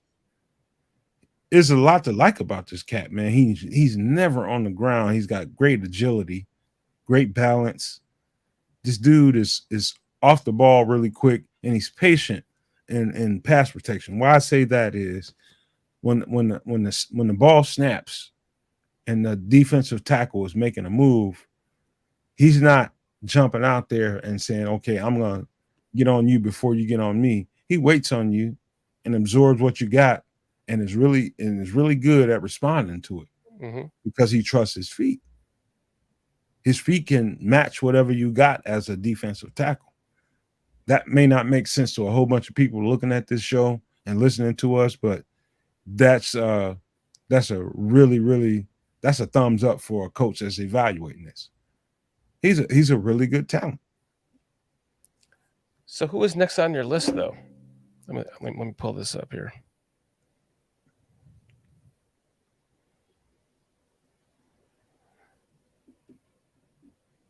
So we're still on wide receivers, though. What you got? Well, Pokey Wilson was next. Oh man! And then hold on. Before you take off, I just want people to know Pokey Wilson is what I deem to be he's probably the overall best besides Zay Flowers. He's probably the best all-around receiver in this draft. And he's not even in the combine. This dude is so goddamn smooth.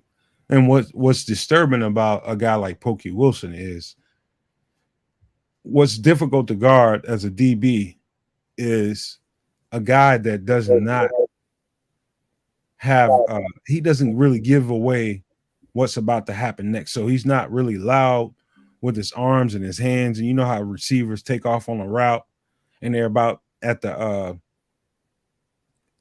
I guess at the point of where they're about to make a break, and their elbows and their arms will show you exactly what they're about to do.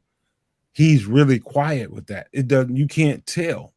And some of the best receivers that ever played the game, if you watch Jerry Rice's film, the one thing you will notice about Jerry Rice is every last one of his routes looked the same because his routes were really quiet. At the stem of his route, you never knew when he was going to break down and come back to the ball, or break you down thinking that he's coming back to the ball and go deep. That's what's scary about a guy like Ontario Wilson, Pokey Wilson, is you don't know. And he's that smooth where he can accelerate and get from 0 to 10 in 2 steps. And that might sound like a lot listen to the people listening to me, but the people that really study football will get exactly what I'm saying. This dude is different, man. I'm telling you. There's one thing that I see in common with so many of these players is that they are from Georgia. And I live in Georgia. I can't believe I live in Georgia. I'm from Northern Illinois and I live in Georgia. But it dawned on me that I have an opportunity. You know, Calvin Johnson went to high school, the town next to me. He went to high school in Tyrone, Georgia, the town right next to.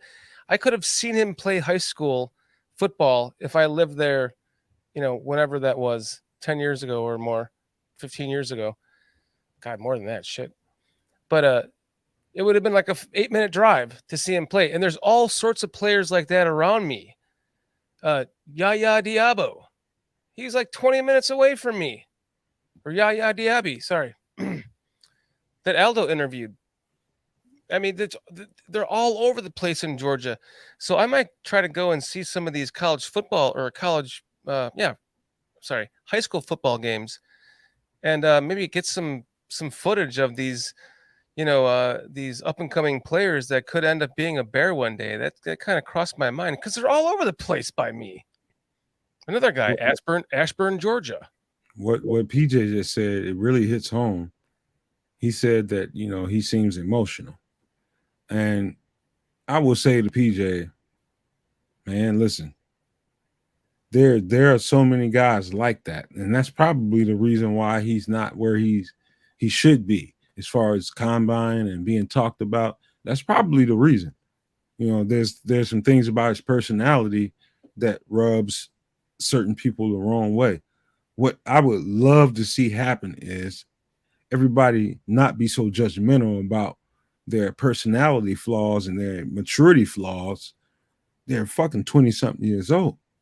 You know what I mean? They need the space to grow. All they need is the opportunity and the space to grow. That's all they need, man. Nobody's a finished product at that age. You gotta have the space to grow. Man, we'd all did so much stupid shit when we were that young. I mean, I should be dead from some stuff. And, it's hard to blame Jalen Carter. That's why, I personally would take him if he was. I never really wanted him that high, but if he was there at if we had multiple picks and he was there at one of our picks and we could take him, maybe 2 picks later or a pick later. Yeah, I would do it. Huh? See what Cliff is saying? Not everybody grows, but how would you know if you don't give them the space to do it? Yep. If they don't grow, then you know what to do with that. But I mean, you have to at least give them the space and the opportunity to do it. Mm-hmm. You know, I mean, I'm not cool with, okay, this kid is emotional, or this kid is immature, or this kid is that or the third. Guess what? He's a kid first. He's young. Yep. And I was prone to all that shit as a young kid. But it was given time, I turned into what you're listening to right now. I was lucky enough and fortunate enough to have time to be able to reflect on my fuck ups, my misgivings, to be able to report to you guys right now that you just gotta avoid trying to be so hard on these young guys. Yeah, I agree. We have Aldo in the background. He wants to hop back in with us. Aldo Baldo. You're muted, my friend. I'll unmute you. I had such a great open in there, and then all of a sudden it's no fucking sound. Anyway, Nomad, you must have had like about weeks to reflect on all this stuff, given your past. I'm just kidding. No, I'm just kidding. Listen, I heard you talk about John Gaines, and the reason I suggested that you talk about him today was because this guy was perhaps the most athletic offensive lineman at the combine. Look at these numbers as posted by the East-West Shrine Bowl game, and they were obviously very, proud of the fact that they selected John Gaines II for the East-West Shrine Bowl. So he's top 5 on all of these critical things for workout things for an offensive lineman. 10-yard split, that's the first 10 yards when they run the 40. The vertical jump, the broad jump, the 3-cone, the shuttle. So listen to Greg Gabriel talk about what's important. I actually put this up on Twitter today, and they got a lot of traction, a lot of retweets and so forth. Listen to Greg Gabriel talking about what is needed for an offensive lineman in this scheme that the Chicago Bears are playing. To see who made up the offensive line this year. They're all athletic. And why are they athletic? Because like the tackles got to pull a lot. They got to get out in space.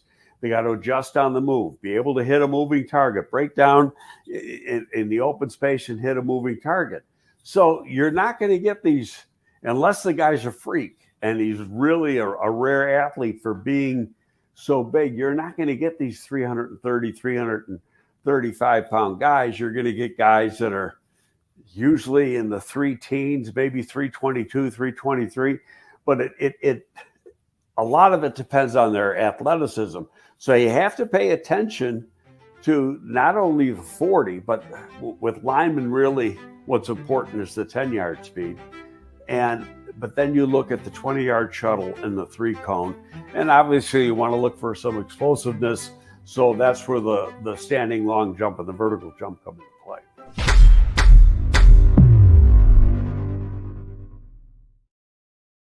Now, Greg and I are going to talk more about this on Gabriel Talks Football tomorrow morning, I think at 11 a.m. Central. But I got to do a shout out to Nobat because some of the offensive linemen, a couple of the offensive linemen that he has previewed here on the after show and also on open mic have those characteristics. They're athletic offensive linemen who can get out, find the guy they got to block, adjust that big ass body they got, 315 pounds, 320 pounds, and get that block on there. They let the running back or Justin Fields skate through there. So that's an important part when we're all looking for offensive linemen for the Chicago Bears, whether they're a free agent or a draft pick. That's an important part, is how athletic are they? How can they move? And this John Gaines guy, just based on the numbers, I haven't seen a fucking microsecond of any of the tape that he offers. But just based on those numbers, I bet you that he is being studied very carefully by draft evaluators. So I just want to share that, guys. You guys, as always, are doing a fucking fantastic job. You're awesome, man. Thanks for jumping in and doing that. No, hang around, man, because he fits all of the athletic traits that you would need. 300, 6'4", 300 pounds, and can move. His feet are almost ballerina-esque. His feet, he can really move for a big guy, and they're quick. Right. The problem I had with him, and he didn't have any problems in most areas that you would expect an offensive lineman to have him. Didn't get flagged. He's never on the ground. And the only thing about him was he didn't finish. He didn't finish blocks. Right. And he doesn't have that nasty disposition. But all you have to do is watch his interviews, and you can see he's a really nice kid. But that doesn't mean he can't turn into that kind of player. That you can get that out of a guy. If that's his only flaw, those two things are his only flaws, dude, you're gold with that guy. Well, that's a great point. And I'll talk to Greg about that, because Greg, when he offers evaluations to certain people, and I say, well, this guy doesn't do this, he goes, a coach can take care of that. A coach can take care of that. If you interview the guy and he seems receptive to good coaching, then a coach can take care of that. So I'll ask him if John Gaines falls into that category. Can you get him to finish blocks? Can you get him to have that little bit of meanness in him where he's chewing on glass while he's kicking your ass? I love that about football players, those guys that can act civil, off the field, but on the field, they're fucking criminals. I love that. That's why we love this game. God The damn motherfucker could be a psychopath on the field, but you have to get that out of him. Exactly. You can't be nice to these motherfuckers. Put him on the ground and dig a grave for him. You don't see that on tape with him, and that's the only flaw. And just this is tenacity and everything else checked out, man. The dude is great. Great hands. I mean, one other thing that stuck out with him is his patience before he's setting in his pass set, and his patience before he threw his hands was kind of exceptional for a dude at his age, man, because that's the kind of stuff that it takes 3-4 years for NFL, guard or tackle to understand that you don't have to throw your hands right away. You can be patient and wait for that thrust to happen and then fire those hands and keep them off you. Yep. He sees that. He understands that now. And so, yeah, I mean, I don't know what made you give me that name, but somebody I checked out a few weeks ago, and he checked everything except for the tenacity. Yeah. Can I interrupt your makeout fest and pose a different question to you guys entirely? Yes, sir. What do you guys think, since you're here, Aldo? Because we want to wrap this up in about 17 minutes. Take as long as you want. So I was thinking, what do you guys think of tight end over wide receiver in this draft? Oh, you fucker. You gave away one of our topics for next week, but we'll talk about it now because you said do it later on the overtime show. That is true. Shit. I've got a treat. You exposed my idiocy. I've got a treat. I got a treat for everybody in the fucking chat, and I want you guys. It's not a treat. It's more of an assignment. I'm guessing right now. I think his name is Cameron McDonald. Okay. Tight end from Florida State. He's about 247, 250, about 6'4", 6'5". This dude also wasn't invited to the combine. But you want to talk about, I'm always looking for guys who have traits that we don't have on the team. So, and to me, the Travis Kelce type guys that have a little wiggle in their hips and a little, the foot quickness to really get separation in a game. Cameron McDonald, Florida State. Check him out. Can I just say, if we can go and if we end up with one of your scenarios, Aldo, and we can have a chance at like a Dalton Kincaid, Oh my God. Outstanding. So here's what I'm thinking. Let me present the big picture. In other words, let me pontificate again, okay? Please do. Please pontificate. I envision, I don't care who the fucking quarterback is. It's either Justin Fields or my new darling Anthony Richardson. I don't care who it is, as long as they're a good running back. I think we can get a faster road to getting into the playoffs if we draft one of the high-end tight ends, Sam Laporta from Iowa, Darnell Washington, Mr. Shorty. I got to give it to you. I am convinced this guy can catch more than the 35 passes on average he caught at Georgia. I am convinced this guy is so athletic, he could be a really, really special player. Maybe not right away, but eventually. But my overall point is this. Let's bring in a 2 tight end offense and one of the outstanding running backs from this year's draft, and let's fucking run the ball 60% of the time with Justin Fields, your new running back, your outstanding backup, Khalil Herbert, and then the passing game is predominantly those 2 pass-catching tight ends who are also good blockers. I mean, Darnell Washington is one of the best blocking tight ends to come out of the NFL, out of NCAA football for several years. Did you see who he compared himself to? No. Mercedes Lewis. Oh my God. That was his own comp. That's awesome. I mean, this guy is committed. He's committed to blocking. You don't have to tell him, hey, please go out there and throw a fucking block. No, he's telling everybody else, throw blocks like myself. So I've fallen in love with Darnell Washington. But my overall point, again, is a 2 tight end offense with a running quarterback and a running offense. And then all of a sudden, in 2024, guess what's going to happen? People will be copying that offense. They call it the Aldo offense, motherfuckers. but Nomad, you know what has to happen right now? We have to knock on some fucking wood, right? Do we got to do that? Yeah, because he's saying we need to run our quarterback. So just knock on some wood, man. I thought this was a jerk off session of the show. No, man. You don't want to. Don't even put this. I don't want to say it. Just we don't want him to run that much. Let's just say that much. No, I agree with that. But you know what? You know what happened in 2023? Once the running part of Justin Fields' game became a part of the game plan and they were designed runs, he got hit a much less.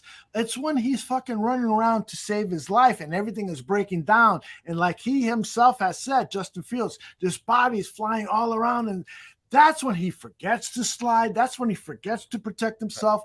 But if you use him in the running game and design 5, 6, 7 plays a game for him to run, use as many as necessary. But of course, the running back is the number one game. I'm with you, Mr. Shorty. What did he? Thank you, Aldo. And what did he admit himself that he needs to work on the most? Is his short passing game, right? You give him another stud tight end. Exactly. My God, I love this guy. It opens up the whole fucking short passing game. Yes. Nomad, are you with my offense or what? I'm giving Shorty some credit too because he's buying in. I'm with most of it. I think what's underestimated in this whole conversation, and then what I've been talking about this the whole off season, is we underestimate the running back position.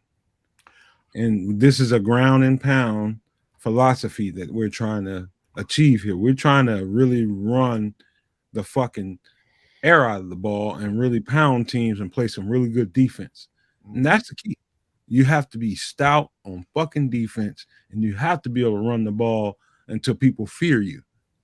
And so, therefore, whether that's a running back or Justin, the option of Justin should always be there. But that shouldn't be everything. You should have a back there that can really carry the mail and can be really threatening. He needs to be explosive. And right now, I'm be honest with you, what's out there is Miles Sanders. And people can think what they want about Miles Sanders, and whether or not we get a running back in free agency, it's up for grabs. I think they might, just because of Ian Cunningham's eye on talent and what he knows about the Philadelphia Eagles football players. I think it's an option. But we may just go and get those running backs in the draft. We may just go and do that.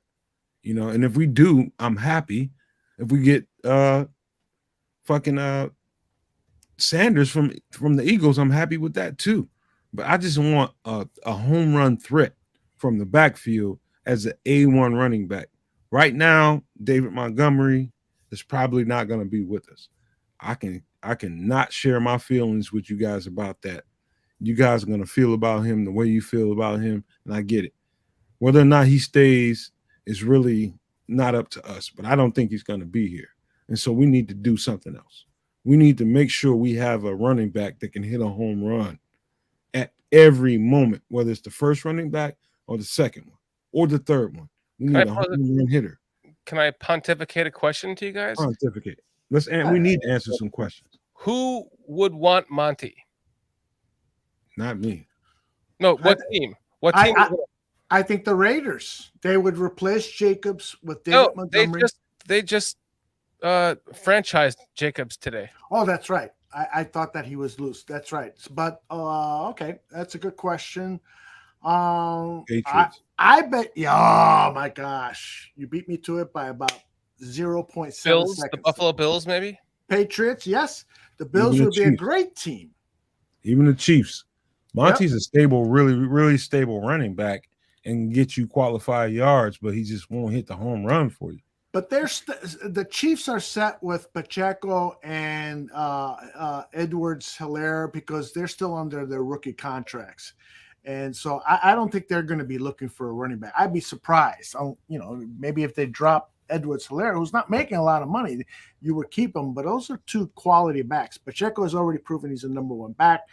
And Edwards-Helaire, they drafted him in the first round. So I don't think they're going to give up on him. But just like the list, the free agency list that you pulled up earlier, Aldo, there could be a Bills podcast pulling up a free agency list going, oh, look, we can get David Montgomery. What do you guys think about him? Of course. Just like I was saying, like most of those players need to go to a team, or they're most likely going to go to a team that's about to win now. Mm-hmm. That's a Monty. If he's going to leave the Bears, it's going to be for a team that's going to win now. And if he doesn't. I don't think the market is very high. Bears, I think. I don't think the market is very high for him at all. I wouldn't be surprised if he's not picked up until somewhere in the middle of training camp, man. After June 1st. Watch. Yeah. I mean, he's not an explosive player. He's really, unless he's a Chicago Bear, he's not really somebody that's coveted. We love him because we're Chicago Bear fans and we love our guys. But after that, when you watch the tape, David Montgomery is not really all that. And I hate to say it because I love that dude, man. Me too, man. I fucking love that dude. I know what you're saying, though. It's just not there on tape. I know it's not there. He doesn't fit this offense. I know what you're saying, but we all know how much we love him because of our other reasons. It's just our homerisms. Yep. It's not there when you watch him on tape, and I've took the time to do that. You got a whole bunch of moments where he plays extra and he does extra. He's really a grave digger when it comes to running the ball, but he's not going to hit you that home run that you really want. You want to be explosive coming out of the backfield when you got a guy like Justin Fields.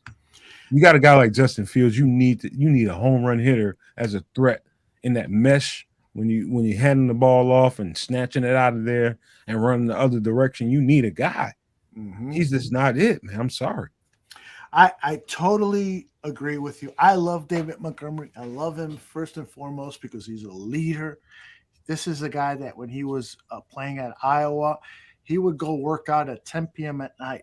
A week or two later, he invited a teammate or two. There was 3 guys working out at 10 p.m. at night. All of a sudden, there's 5 or 6. A week or 2 later, there's 9 or 10.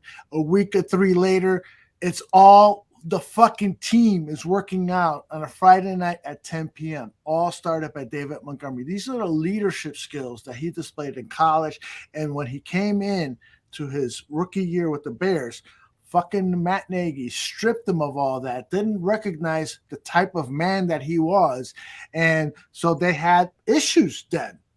David wanted to speak up and tell guys, hey, let's do it this way. And Nagy silenced him, and that was bad. If they got together during the off season of that next year, and they reached some type of common ground. And so then what happened is Montgomery started to get into his own. Clubhouse leader for the Chicago Bears, big time, getting the tough yards. You look at his yards per average. You know why that's so low? It's because there's a lot of red zone carries that he was having. And so he can only get a yard because everybody knows, he's getting the ball. This is a short yardage situation. You strip that away, or you give him an offensive line that was fantastic at moving the line forward, and he would have got his touchdown on the first carry as opposed to the second or third. Then his yards per average would have been 4.5 as opposed to closer to the 4.0 that it is now. And yes, he doesn't have the breakaway speed, but that, that's not a nullifier. I would love to have this guy as my second back, not my first back. I just don't see that happening, although I don't see him settling as a second running back. I agree. Be honest with you, I think Atlanta, with his fondness with Ryan Pace and everything they have going on over there, is a good option for him. I don't see him. We need to start answering some of these questions in here before we get out of here. But what are people asking? I don't know. How big my dick is? Pull out the ruler, for fuck's sake. You got fire those questions, man. Fire those questions. You have a wooden ruler sitting around somewhere. Here, you got some tweezers here. Fire those questions, motherfuckers. Do it. Come on, Retro. Let's talk football.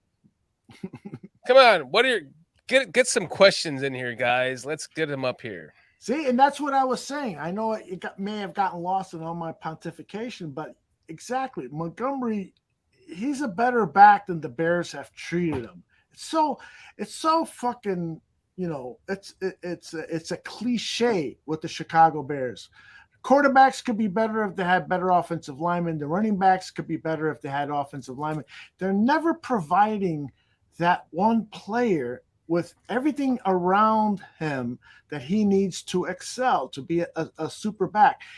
And I got to get back to this. I apologize, guys, but that's why I proposed this Anthony Richardson trade, because it allows us now to have everything in synchronicity moving forward. The problem with the Chicago Bears team, and I have been saying it since the day one of Bears Barroom Network, that we are not synced up with developing a team. We get a quarterback from another general manager, and this general manager has to deal with this guy and so forth. That's not the way you build a team. And so if Poles goes to George McCaskey and says, I want to bring in another quarterback and start this thing over because I think it'll be better than going with Justin Fields, but it is going to take us a little longer, that I'm listening to that guy, and I'm paying respect to that. Nomad? Well, I love you, Aldo. As much as I love David Montgomery, I gotta let him go. I love him, and that's why I gotta let him go, because you could be more of a value somewhere else than you can be here. He's not going to be a second back here.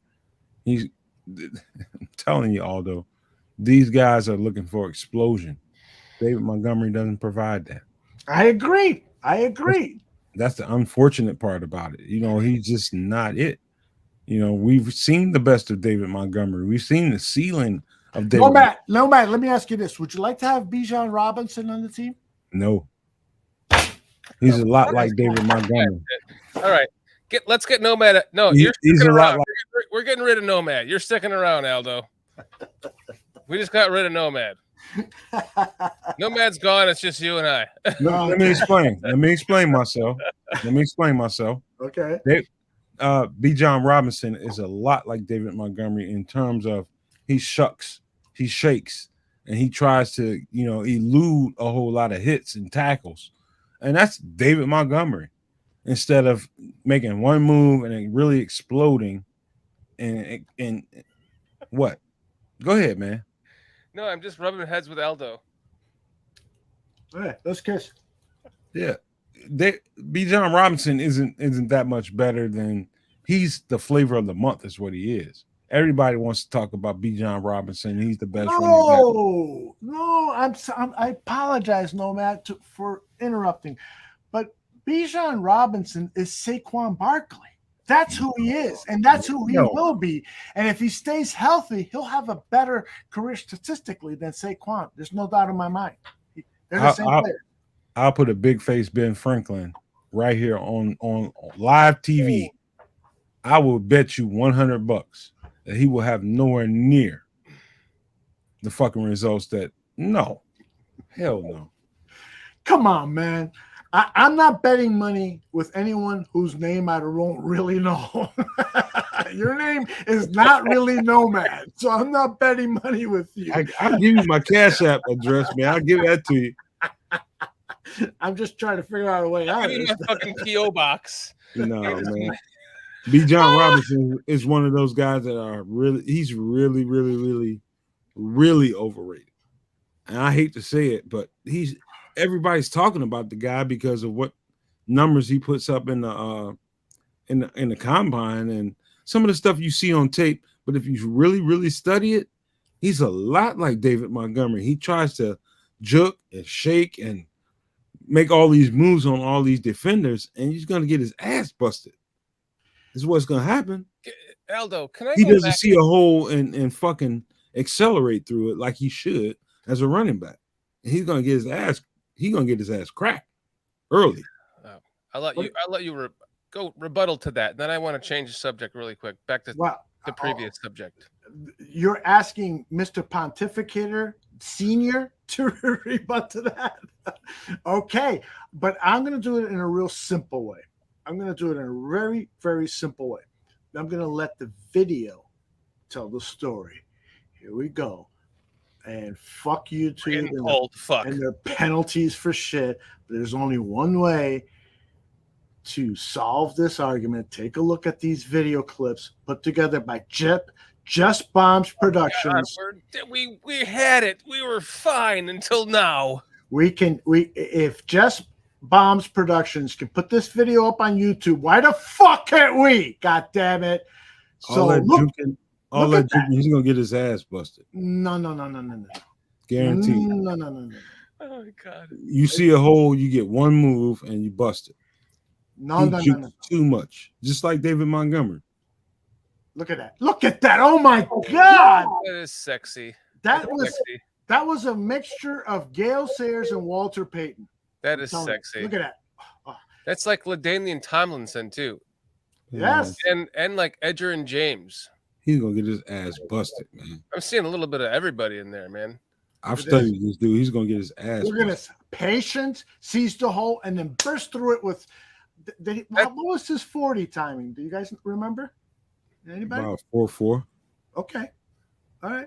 That reminds me of Edger and James, the way he hits the way he cuts. I love that comparison.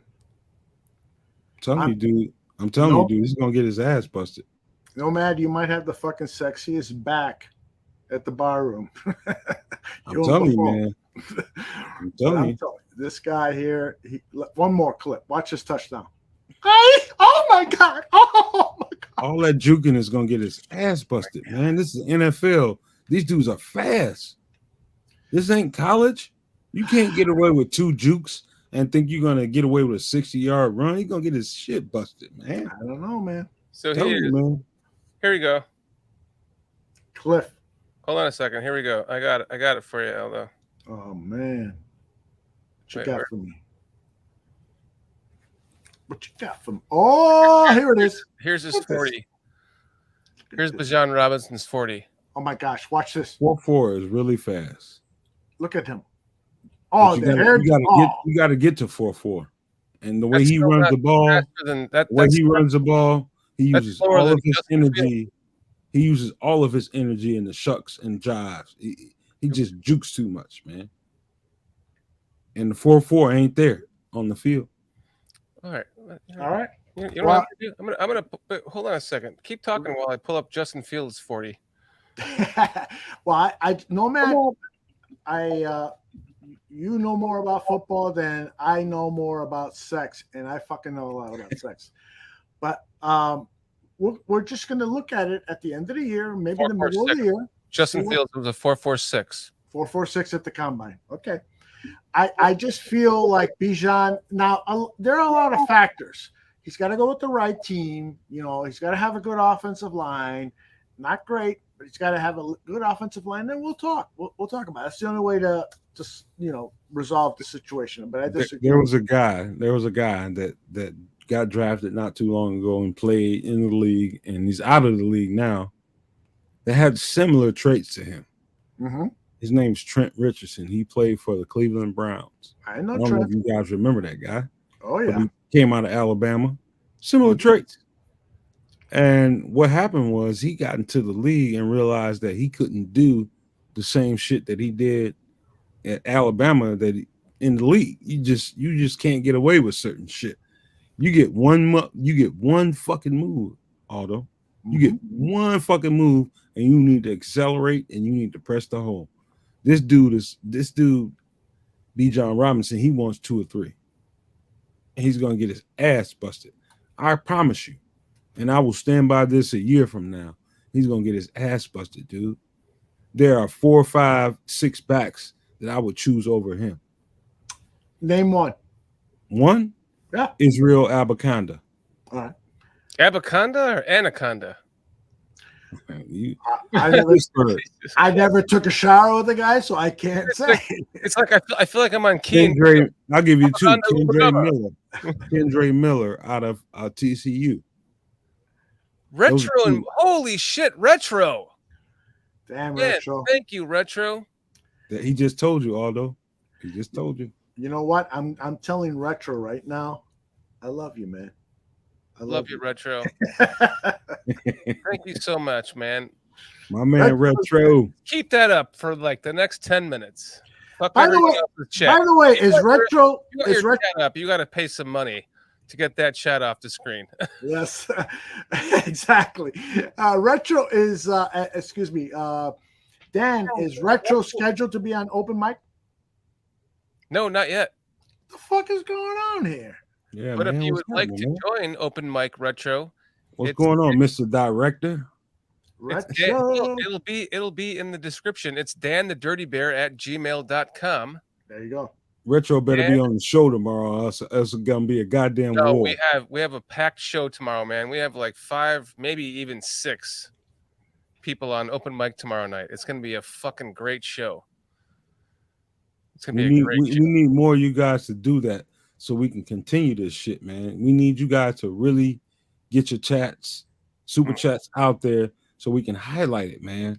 Yeah. We need to keep this shit going, or if we don't, it won't be a whole lot of Nomad, Mr. Shorty, and Aldo doing these extra shows. I'm telling you right now, I will fucking quit. I won't do shit. If y'all can't help us do this shit, then I ain't doing it. I'm going back to farming sheep. I'm telling you. Fucking Nomad will not be fucking doing anything for free. This isn't, these are new days in America. You got to pay the bills. Yeah, damn it, I need it. Gotta pay them, man. Retro, thank you so much, man. That is very, very, very kind and generous of you, man. That's seriously. It takes a lot to do all this. By the way, fucking idea. Let me just add to what you're saying, Mr. Shorty, because Retro and I have actually talked with one another on Skype or whatever the fuck medium we're. This guy is funny as all hell. He's a little bit on the crazy side because he is from New Jersey. You know how people from New Jersey are, skooky and the situation and all those fucking people. Retro's got a little bit of that, but he's also retro. He's like my age almost. Nice. I know he probably wants his $5 back. You know what most people are curious about, and we're 1 week away from it. Is what's gonna happen when the free agency period starts. Who are we gonna get? What guys are on our radar? positions are on our radar. I tell you right now, it's defensive lineman, offensive lineman, and maybe a linebacker or two in secondary. There's no receivers on the board that we're gonna. I don't think it's a receiver on the board that we're gonna grab. It could be a guy like DeAndre Hopkins, but I really see that as a long shot. But other than that, I don't see him out there unless there's some guys that come loose, and cap casualties that really stand out. I don't see receiver there. I totally agree. That's why I say tight end over wide receiver. And Mr. Shorty, you and I think a lot alike in many areas, and that's one. I really like the idea of the Bears adding. There are 3 tight ends in this draft that I am really fucking in love with, and there are like 3 more that I say, yeah, really consider drafting these guys because they could really add to this offense. And when you do a value comparison, there's not as many wide receivers that can do for this offense as tight ends. Right. I know that's a little weird. I'm not expressing it as well as I can. Let's just say you can get a Darnell Washington, right? Then you can also somehow get let's say you can get a Dalton Kincaid and then somehow get a Darnell Washington. Let's just say you have basically an extra tackle in Darnell Washington. That dude is a fucking beast. He blocks. He is athletic. He can catch. He can jump over guys. He's not fast, but he can get open with his size. He had his catch radius. He can jump over fuckers when he's on a roll. If you're in his way when he's trying to catch a ball, he will knock you on your ass. Yep. And I love that about him. Hey, guys. Add him and like another tight end to that mix with Cole Kmet and just punish the short game. Awesome. Go ahead, Nomad. Sorry. Sometimes when we quiet down and pay attention to what the guys in the chat are saying, there's somebody, I think J2K, PJ might have brought it up originally, but he said that it would be fun. What would be fun is do a mock free agency draft. I love that idea. How about that? Did J2K come up with that? I think he got that from PJ. J2K came up with the mock draft, which I think we're going to try to do tomorrow night. So I think I'll pull up like a real mock draft from what do you guys know a good site? What do you guys use? What's a good mock draft site? Pro Football Network. Okay. Pro Football Network is a good one. It's free. They offer trades and all that shit. Yes, they do. Cool. They pop up on the screen. So we could just pull that up onto here. Exactly. On the screen, and then have everyone in open mic tomorrow night discuss it. But then J2K's idea was that we leave it to chat. Let's super chat it. Let's super chat it. If you want your pick, fucking had super chat that. Get the shit out of that. Super chat it, and your pick will be had. We will look at your draft board based on what you paid for. If you don't want to do that, you will be seeing Nomad pick all the picks. I love it. I love it. Let's see what you got. You guys feel like you have all the answers and what we need to pick as far as the Chicago Bears franchise goes. Let's see what you got. Super chat it, and we will pick your picks. That sounds like a fucking great idea, Nomad. Let's find out how it works tomorrow. That should be an awesome show. I would love to do that, man. Let them stand out above the rest of the chat and pick their picks, and let's see what they came up with. I might agree with you. Cliff, Victoria, the money is not going to YouTube. It's going to these guys right here. And Cliff, come on. You just sold like 3 houses yesterday. Come on. You can afford $5. It's always the old rich guys. Oh, wait, hold on. You know what I really want to see? I really want to see if they do this in Super Chat. I want to see J2K. I want to see Triple R. And I want to see PJ. No, Triple R's on the show tomorrow night, my friend. And I want to see what's his name? The guy that just gave us the Super Chat. What's his name again? Retro. Okay. I want to see those 4 guys. If I believe that their energy and what they believe that we should do as Bears, I believe what they pick should be really fucking interesting. Mm-hmm. Really fucking interesting, especially J2K, Triple R, and who am I missing? My mother. So tomorrow night it's going to be Triple R, J2K, PJ, PJ. That's what I'm missing. Luke and Sam Rush and Sam. I think that's it. I might be missing. If I'm missing somebody else, I No, apologize. I think that's it. Let's see what Cliff's got. Cliff's got a lot to say. I want to see what Cliff got to it too. Pay for that Cliff. shit. Come on, Put a Cliff. buck in, Cliff. And we can have people bid for the highest one. I'll put them in $1. Oh, $2. Oh, $3. Yeah, we'll promote your real estate agency, Cliff. You might have me agree with a whole lot of this shit, but if you're wrong, I'm gonna shoot your ass down. I love it. I mean, seriously, tomorrow night's going to be a great show on open mic night. We're going to have so many of you guys from chat on the show. Five of you plus Nomad. I'm gonna have some questions. Delegate, come in and out. It's going to be the show is about you guys. So, there's going to be a lot of people in there too, Nomads. So make sure you give those guys their time too, because yeah. I'm not gonna piss on you because you don't do a super chat, but if you guys understand how this works, it's important that you guys are willing to give up a couple of dollars here and there just to keep this shit going, man. We're trying to do something so that we can give you more content. Right. We're trying to go somewhere. We're not just trying to ask you for money to pander. We're trying to go somewhere so that we can give you more and more content on the bar room. It's not for nothing. That's for damn sure. None of this is Dude, Aldo, the Podfather, has put all this into this for nothing for so many years. Come on, man. Let's all boost this up a little bit. Let's keep the lights on, at least, for fuck's sake. Gotta pay for those lights behind lights on. Mr. Shorty. There's much more juice to squeeze out of this out of this fruit if you guys help us. By the way, we should probably just blast it out here, Aldo.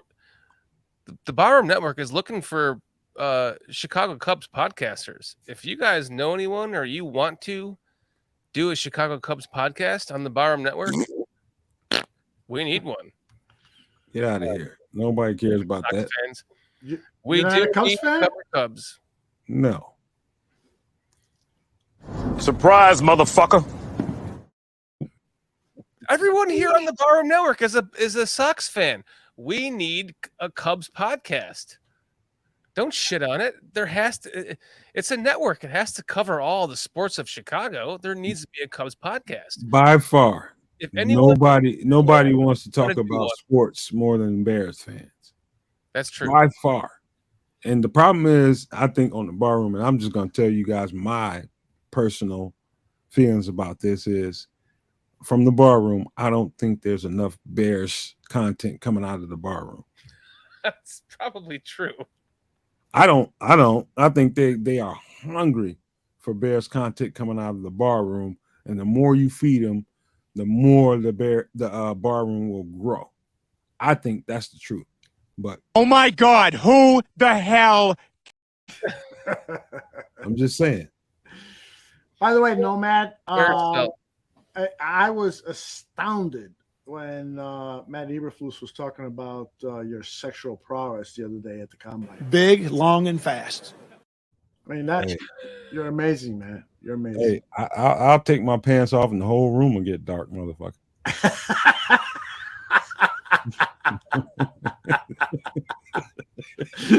I take my pants off and it's like, hey, turn on the shades. It'd be a lunar eclipse in this motherfucker. Hey guys, I'll let you close the show, and don't forget we got a meeting coming up in about 10 minutes. Gotcha. Excellent. We'll see you soon. Adios. Your floor, Mr. Shorty. Guys, listen. You guys are amazing in chat. Everyone who's watching the show, everyone who's watching it tomorrow, not live. We love you guys. You guys are what makes the bar room the bar room. So we're trying to do our best to give you the content that you want to see, and we're hoping that we are providing that for you. So tomorrow night's show, open mic night, is very special because it involves you. So we're trying to promote that because that show is literally about you guys. Everyone who's here in chat, anyone that wants to join the show, Retro, Cliff, you've been on the show. You can join anytime, of course. PJ, you were on last week. You're coming on tomorrow night. Anyone else that wants to join the show, email danthedirtybear@gmail.com. That's danthedirtybear@gmail.com. And we will set you up to join open mic night tomorrow night, where you are the show. Nomad, I'll let you finish up what you want to say, and then we'll wrap this shit up. Well, I don't have a whole lot to say other than I just want you guys to know that when I see live go on the top of my right side of my screen, or left side of my screen, I become an entertainer.